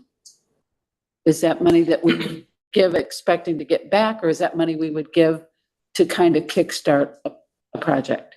In my experience, we only talked about using it once, and Seed money. Seed, okay. Attach it. So if I may, there actually was an approved plan that the select board voted on for how that funding would be dispersed. And it did actually specify that the intent was to get the money back. Okay. Oh, so now you could change that, right? Does that go back to the first Affordable Housing Fund that the money was pulled and then it was reconstituted? It was reconstituted, and I think my recollection is that there were no specific guidelines for that, and there was a desire to adopt guidelines. So guidelines were developed and proposed and voted on. So I can try to find that for you and bring that back to your attention. But you're the select board, you could change it, right? You can make it seed money, right? And we have to go to the voters if we're going to change the purpose of the fund. That's your decision. We need to understand what the current purpose of the fund is as it was presented to the voters. And then if we want to change that, we'd have to go back to the voters and ask their permission to do that. We can get that from Joyce. The voters didn't approve the purpose of the fund. The board adopted a policy on how the fund would be governed, I'm pretty sure. That's my recollection, is that Need to dig that out. the wording was agnostic, but in any event, yeah, that would, whatever process that you think makes the most sense for that 45 minutes. Okay. I had a chance to talk to Jeff about the proposal, and, I think it needs some editing or, a typo about road access and so forth, but I think it's pretty solid. It's a good draft, and I just support it. It's been so long since that Affordable Housing Committee was even formed. I think it was 1997. Yeah, it feels good to feel like something like that. Yeah. I'm going to have questions about that going forward for the handbook, because I'm not sure when we appointed the current people and if they're still members of the planning commission or how they even got to be where they are. Well, that's true. It's going to be a long story. Right. So we need to look at that, but that's not for We can look tonight. it up. Yeah. Roger, did you have something you wanted to say? No, I don't have any comments. Okay. My concern is, if this land was owned by Mr. and Mrs. Smith, I don't think we'd be having this discussion. One of the things that the grant says is, that you have to show basically ownership and is there a willingness to sell? Well, the town owns the site and we're not the town, and none of the people that we appoint or don't appoint, they don't own the parcel either. So to my mind, 24 VSA 1061 gives you 3 ways that you can go forward. And I think that the only one that we would comfortably take, especially if you're talking about selling land potentially at below the assessed value or the appraised value, is what the instructions say on the grant, or giving it away to a developer, I think we absolutely would have to have the voters vote to subsidize the town land where the transfer station is housed and sell the subdivided land at whatever you're recommending. So although I'm in favor of going forward with some affordable housing in this town, I want us to do it at a pace that makes sense, and keeping in mind that we don't own this land, and that my concern is that if this thing went forward as a grant application at the moment, the language is actually misleading as to a material fact about ownership. And I'd be actually concerned personally about mail fraud. And that's a serious, What is the language that is inaccurate? I'm sorry. The last line about you don't need a letter because it's owned by the town. It's fine as far as it goes, but it's misleading in that it doesn't say, but we haven't had a town vote to say that the people who own the property are willing to sell it. So I'm satisfied that we can get this thing done, but do it in an orderly fashion by you starting your procedure where you do your public hearings and simultaneously put together a warrant article that we can have voted. And then, immediately after town meeting, you've got your answer, what the town is willing to do. And then you can file an application that's truthful. You're concerned, if I following this, Marcia, about the option agreement, other evidence of site control, It's the last question. and provides a willingness to sell the land at the appraised value? It says, option agreement, no letter required because the town owns the site. That's true as far as it goes. We can change what it says, but if we were to say that the town owns the site and that if a project were determined to be feasible, a vote would be had. We would need a vote of the town in order to determine, to make a decision. Would that be acceptable to you? Wait a minute, Roger. Wait a minute. I would say that given your timing constraints, and you say where it says is timing pressure, you say no. I agree. You don't have a timing pressure in that regard. And getting the vote first It makes it absolutely clear, and I would say it makes a stronger application for you. Yeah, no, I hear you. I guess my concern, again, we'll do what we need to do, right? But I guess my concern is that if people say, well, how many units do you plan to develop? And we say, I don't know. We haven't done the study yet. And then they say, well, is it going to be rental or ownership? And we say, I don't know. We haven't done the study yet. I'm just worried that we won't have the information that people need to make an informed decision. What people need to decide is, do they want to sell that land? The question also is how much land? I don't know that either, right? I mean, I feel like there's a lot of questions that ultimately will need to be resolved by the voters. And we can certainly amend this to make it clear that the town has determined that before it can move forward, it would need to get a vote of the town. And that the purpose of this grant is to get the information that they would need to make that decision. I guess if we were to make that change, would that help us? What I'm trying to do is just line up the desire to get the town's input with the information that people will need to be able to make an informed decision. And I just feel like it would be frustrating to people. But how do you get past this? I looked at the instructions and it says, provides a willingness to sell the land to the appraised. What I would suggest is that I talk with the, that we talk with the representatives from the BCDP and ask them about the situation and explain that our select board has indicated that a vote of the town would be needed, right, to move forward, and ask them if it's okay if we note that in here. And if they say, yes, that's fine. My question would be, is that okay? Let's see what they say. I mean, let's be clear, just a second, Roger. The statute gives us 3 ways that we could go. I would strongly say that we should go with the way to put it to the voters. Roger, I'm sorry, it's your turn.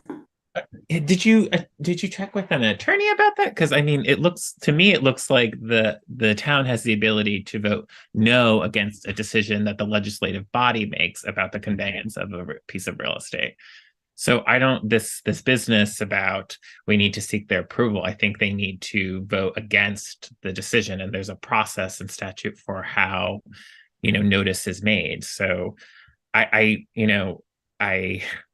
who animates whom here is an I'm just looking. exercise. I'm just looking at the instructions, and I'm looking at the statute. Okay. And well, I think if Jeff is like negotiating sort of terms and how the committee can conduct, outreach, I think, and if those terms are legal ones, then you should ask for a legal opinion. I don't think we should pontificate here because I have a different reading of something that I just read about the conveyance of real estate. So I don't know, like, did you ask the attorneys? Do they have an opinion? no, Roger, I don't go running to the attorneys. Well, you shouldn't be we have dispensing a your question. interpretation of legal advice on behalf of this board. Roger, I'm not giving legal advice. I have read the statute, and anybody can read the statute, and I encourage you to do the same. I read Mary. a statute too, Marcia, the section on conveyance of land right here. Okay. Mary. So it's Title 24, Chapter 33 here, right? So, I mean, I think this is nonsense. Don't read statute in our meeting. Ask for a legal opinion. If that's how you're going to, if you're going to make a decision about the subcommittee's outreach efforts based on a legal opinion of your own, go get a real one from an attorney that we pay. Roger, that's enough. We've heard you. Mary. Well, I think we have a history in the town of wanting to provide affordable housing. It goes back decades. And we also own this land. And there's potential to do something for the public good here. So I think we should calm down and not worry about, and also that if we, let's say we put a warrant article on and said, well, would you be in favor of selling this land for this purpose? I think the voters would want to have the information that Jeff is trying to get through this proposal. So I think the voters, when they do, they will have to approve it if it looks good. They would want to have all the information. And otherwise they might say, ugh, like house next to the dump, I You know, agree. that's sort of the, I agree. really, but, you know, it's not, when you read the whole thing, even the potential for it to be good, you don't get a house next to the dump. You know, you get a good location, you know, you're not seeing everything at the dump, and, you know, there's some acreage, there's like some flat areas, some good access. It could all work out with the proper testing, but I think this information's. So maybe what we need to do is have you investigate an opinion about what you need to say to be truthful, and then tell us what the language is, and then we can have, you know, council look at that language to make sure that whoever signs this grant, especially if it's the town manager, that we're not committing any malfeasance. Yeah, that makes sense. I guess I don't want to miss the chance if we do need to be on the warrant article to get a warrant article in. So if you would, you know, if we could stay in touch on that, that'd be helpful. I was thinking one idea might be to say that the town is could express a willingness that if the project is determined to be feasible, that we will, you know, request that, you know, that a ballot provision be put on place, right, to get, you know, to get this approved or whatever. In other words, we don't commit that we have the ability to sell it without the vote, but we commit to putting it to the town vote, right, so that we would get the approval that we would need. Would that be binding or not binding, though? Is what binding? Warrant article, like some articles are advisory. Sort of. Well, that would be what you guys would determine what you kind of warrant article. I'm not saying we would do a warrant article now. We would do a warrant article later, right? And what we'd be committing to here, though, is just to put the warrant article forward, not that we would be committing to sell it, because you said we don't have the ability to do that without the vote. So maybe that's the compromise. So it shows a willingness, right, to move this forward, but also recognizes that there's a legal process that needs to be followed in order to do that lawfully. I keep saying this over and again, because I want it to be clear. The statute has 3 ways that it can be done. So I think the board could sua sponte, go out and just sell it. Whether that is actually appropriate for them to do, then, you know, that's what I'm worried about. And I think that politically, we don't own land. And so politically, I would rather see it go through a vote. That's my opinion. And I was expressing that I didn't want to do anything and see something be submitted that could be deemed to be mail fraud or something else. Priscilla. Pam. It's late. It's late. Very late. This is an unusual year coming up in that we will have 3 elections. We will have the town meeting, we'll have the primary, and then we'll have the national general election. And I think that gives us more opportunities to maybe bring something to the voters in 2024 that we wouldn't have in other years. So I don't see any reason to rush. Earlier. And I also think that if you're going to go to the voters, you need to say, we want to sell X number of acres and at X price. So if we don't have those numbers, it kind of, those will be the questions that the voters will ask. And if they don't get the answers they want, they'll probably vote it down. Right. And the other thing we might want to consider is maybe a 99-year lease rather than selling the land. That could always be an option, a 99-year lease. Roger? I mean, this is kind of, I think this is a model of what the discussions with what I imagine Jeff would not necessarily want to take to the community. I think like right now we're looking for funds and a process so that way we can determine that the water is not poisoned because it may or may not have too much proximity to a former dump site, right? Like we're trying to address the concerns with the parcel itself, right? Like not, you know, who animates whom in terms of the selling of the land, right? Like let's make sure that it is like a safe place for people to live, so that way they don't have to balance the condition of like an affordable home against, you know, being on a dump site. So let's work through those questions and develop a process for that, and then pontificate about who is the owner of land, as if we're, I don't know, gold bonds or something. Brennan, am I incorrect that there is usually an expectation of an understanding of ownership? I think all of these grants have a requirement that you have some level of site control. And that's what I've seen in my experience here, is that you have to have, doesn't have to be a binding purchase and sale, but it has to have something that says, in the event that this is proven to be Right. a viable project, this land will be conveyed to make that happen. And Yeah. the reason for that, obviously, is they don't want to be spending state money on planning grants that have no Right. ultimate chance of success. Right. So that's the site control, as I understand. So we do have site control. The town has site control, right? I think we would all agree on this parcel. Maybe the way around this is to say that if this is found to be a viable project, that the town will initiate the legal proceedings necessary, or will, some way move forward with, in accordance with the law, and we can reference VSA 24, Chapter 33. So it's very clear that we have steps that we need to take to do this lawfully, right? And so we don't sort of wave it off and say this is not an issue, but we also don't need to decide which of those three options we're going to go through right now in this application. We just reference the statute. Well, let's do what I suggested. Go off and see what you can learn. Okay. We'll talk to council, get a read on what they think in terms of the statute for conveyance. And we can also get a read on what they think we should put in for a warrant article. But I do think no matter what you do, you're going to end up having to do a lot of talking to people in town, to tell them what you're thinking. And maybe what you ultimately have to do, and I'm just talking off the cuff, is say, we can't imagine it would be more than this or less than this.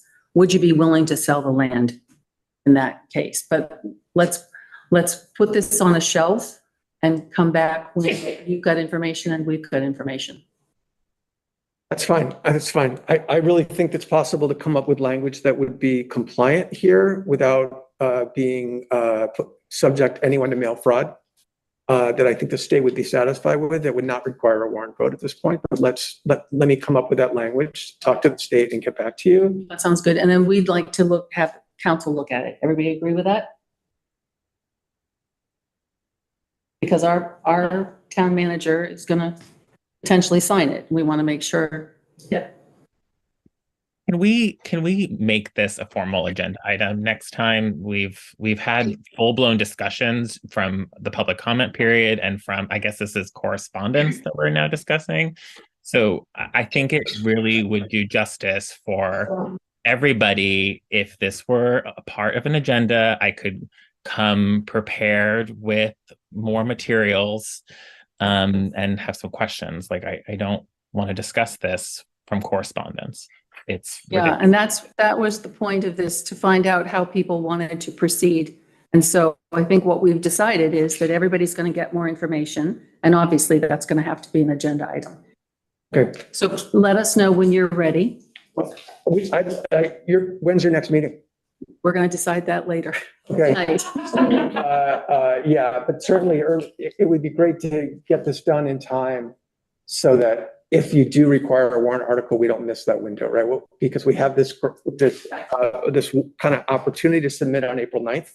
Hopefully we won't need it. Or so if that's early January, that would be great. I mean, we'll have something. January.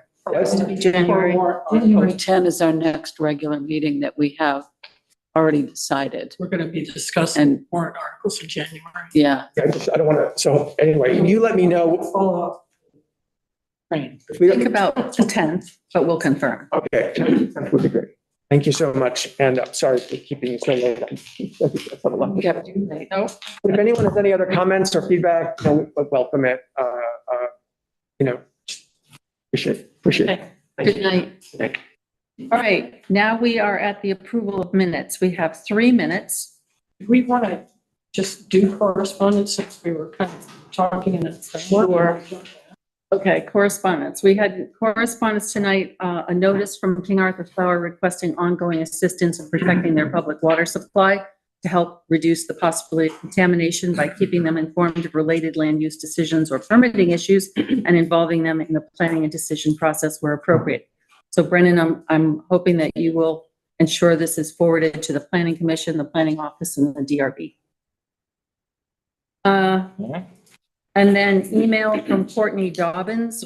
She expresses her support for using the surplus budget funds for Tracy Hall improvements. Email from Cheryl Lindbergh regarding the Mascoma Bank rate for investing the $2 million of Norwich funds, which we've already decided on. Email from Alyssa Close regarding her support for using surplus funds for Tracy Hall renovations. And again, people tend to be using ARPA funds. This is, I would remind everybody, just for the record, this was used to pay salaries, thus creating a surplus unrelated to ARPA or its requirements. And we're going to be discussing use of surplus monies at public meetings in January. Email from Susan White regarding repetitive damage to her fence from snow plowing. Brennan, that's over to you to take up with Chris Kaufman. Can I make a comment? Yes. It's already been fixed. And she's thrilled that it's already been fixed. I mean, it's happened like 3 times since the last couple of years. And we hope that whoever plows that has been instructed so as not to do that again. She was a little surprised that it was, delighted it was fixed, but she said nobody even called her up or sent her a note saying, we're going to fix it. It's just one day it was fixed. But thank you for taking care of it. Yeah, she had complained that it had been knocked astray and it's a challenging Challenging, yes. Where do you put this? No, yeah. Anyway, so thank you.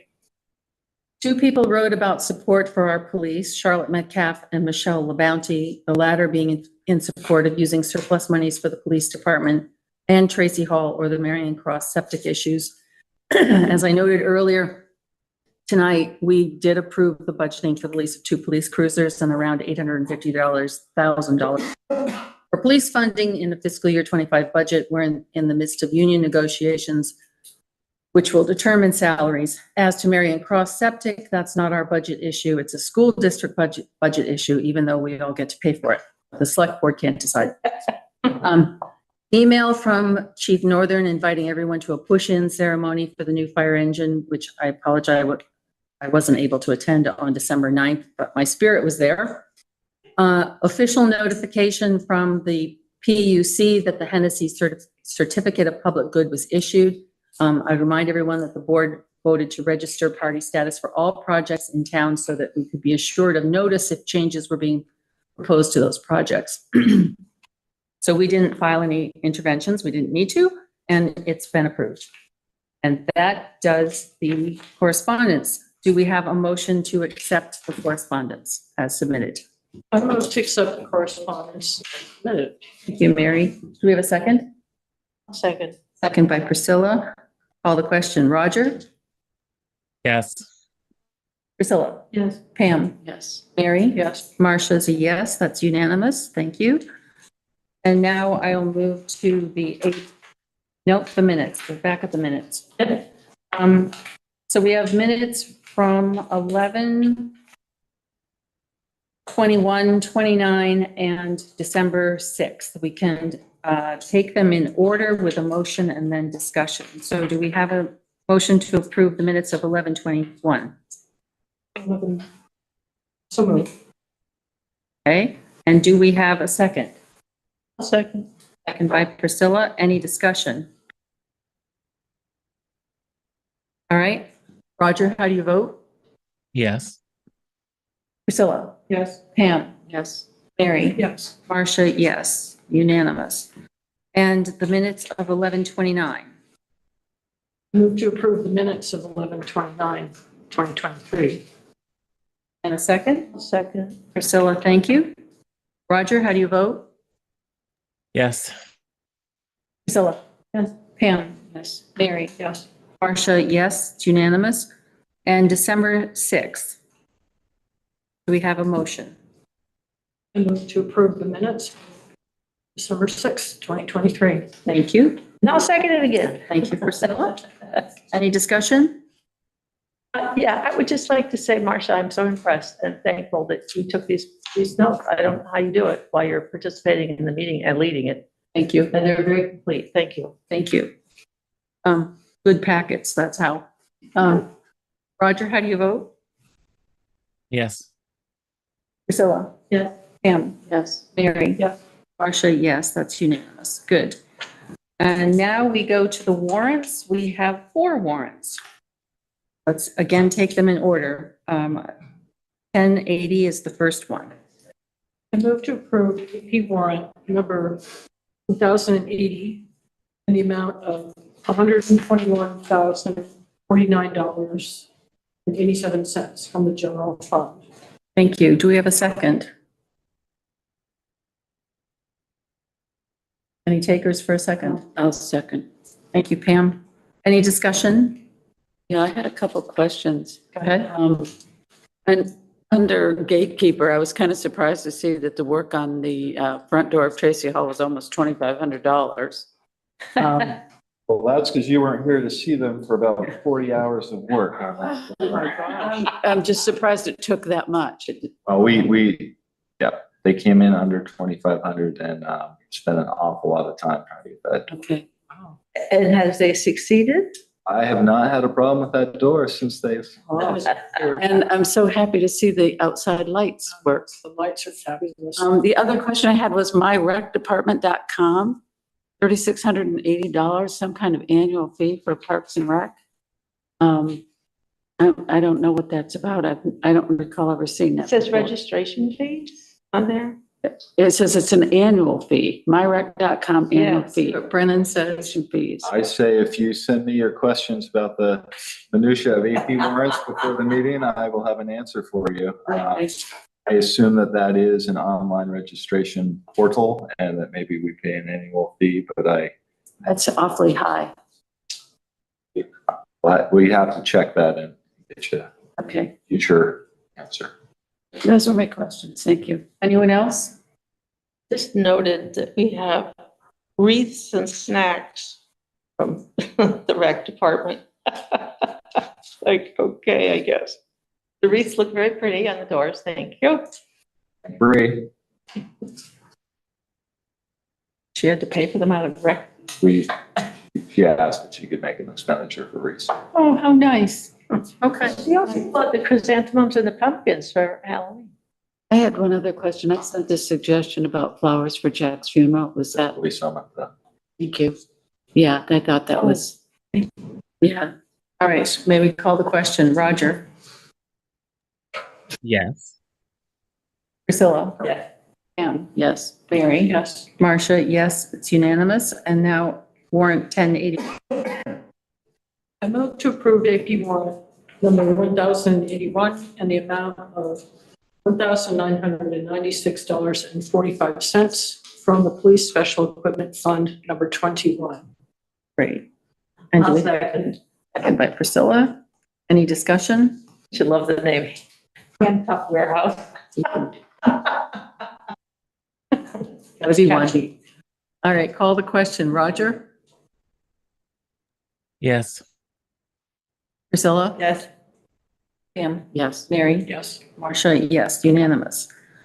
1083. I move to approve AP warrant number, Oh, sorry, 1082. let's see, 1082 in the amount of, repeat, okay, $4,225 from the Fire Equipment Fund number 26. Thank you. Second? I'll second. Thank you, Priscilla. Any discussion? Roger, how do you vote? Yes. Priscilla? Yeah. Pam? Yes. Mary? Yes. Marcia, yes, unanimous. And the final warrant, 1083. I move to approve AP warrant number 1083 in the amount of $19,000 from the Recreation Facility and Improvement Fund number 5. Do we have a second? I'll second. Second by Priscilla. Any discussion? I'm concerned about whether there are funds for this. We have literally talked about this one every time that's come up for the last 6 months. You. Okay, all right, just need that reassurance, thank you. All right, call the question. Roger? Yes. Priscilla? Yeah. Pam? Yes. Mary? Yes. Marcia, yes, unanimous. Thank you very much. We are now at the stage where we can talk about meetings. So we decided that we would keep the 10th and the 24th, I believe, as regular meetings. Is that true? Does everybody agree with that? Yeah. Okay. And then we decided that we probably should have our special meetings earlier in the month of January so that we were prepared for the warrant. And we had a suggestion that we have a weekday meeting evening and a weekend day, Saturday. So does anyone have any particular days in mind that they think would work for those special meetings for public presentations and discussion? To have these before January 18th. Not the 18th. I think we decided the 18th was just for petitions. So I was gonna try to figure out when. We produced or we have till the end of the month. I'm gonna get the details and I'll send an email so everybody is aware. Well, I would propose the night of the 17th, the evening of the 17th for the evening meeting. That's a Wednesday, yeah. A Wednesday night. And then,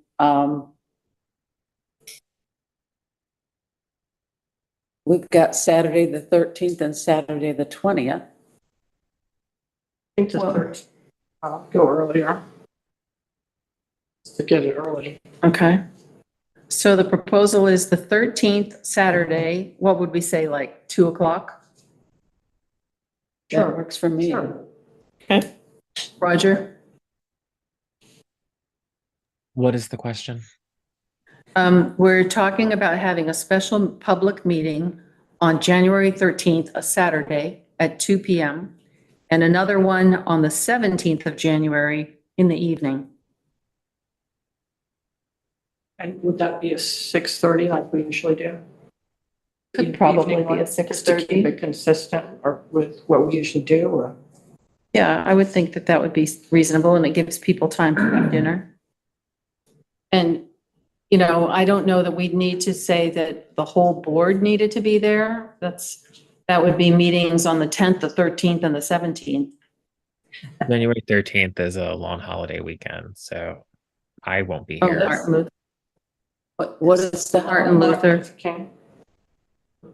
Oh, then that's not a good idea. Well, we could do it the 20th. I mean, Let's get- it might be fine. Just I won't be. I'll be out of town. Right, but if you're out of town, so goes the town, right? Where's everybody else going to be? Yeah. Yeah, is that one of the holidays? Martin Luther King. Is that one of the town holidays? I think it's a school holiday, I think. Then maybe we should do the 20th. Yeah. Probably. Yeah. All right. It's So too late. Is the idea to get a warrant to happen? A warrant article? This is the public forum to talk about the use of the surplus funds. to prepare for warrant articles. But I thought the 18th was the deadline. That's for community members to submit anything that they would like to propose. Those would be petitions. Petitions and appropriations from the community. So may I suggest that we say the public meetings would be the 17th and the 20th, pending confirmation from Brennan about the date that the warrant is due. And Okay. typically there's a town report and you want to have them for the time. I think maybe the town report has driven the deadline in the past. I don't know. Maybe there's a new. Yeah, I think that's right, Roger. I think there's some statutory language about how far away from a town meeting you have to have your warrants published. Well, we know that candidate petitions have to be in on the 29th of January, so. I think it's like a 30-day, so I think. Yeah. The other thing is we need to consider the request from the listers for an E&O meeting. Oh, right. Well, for the interview. Yeah, that could have to be a Do summer. that December 20th. Is that ridiculous? Here's 20th or 27th. I confess I was hoping that we could adjourn and not come back until the 10th. we've put in every week. It's been grueling. It's been very grueling. But they have They a have deadline. a deadline. It's got 2 weeks that they just learned about, so. Well, if we did the 20th, it would be a Zoom meeting, right? And it would be one topic, right? A special meeting.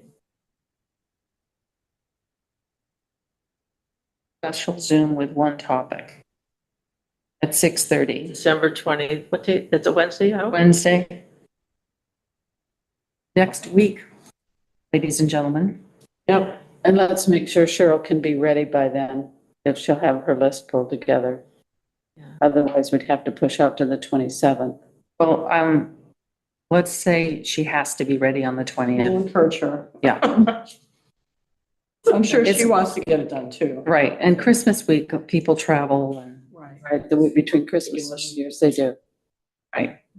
Okay. All right, special Zoom meeting for that one topic. 6:30. I'll get that out. And Bibles, by the way.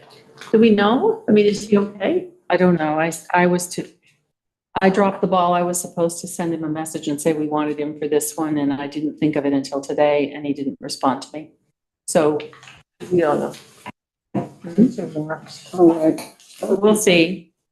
But we'll send him a note and say, we won't, we're back to normal, so. Sort of. We're trying to be normal. Except we're gonna have 4 meetings in January. Right. So the goal here is, well, I'm strongly urging us, we don't have any more meetings after the 20th, which is one topic. We come back on the 10th.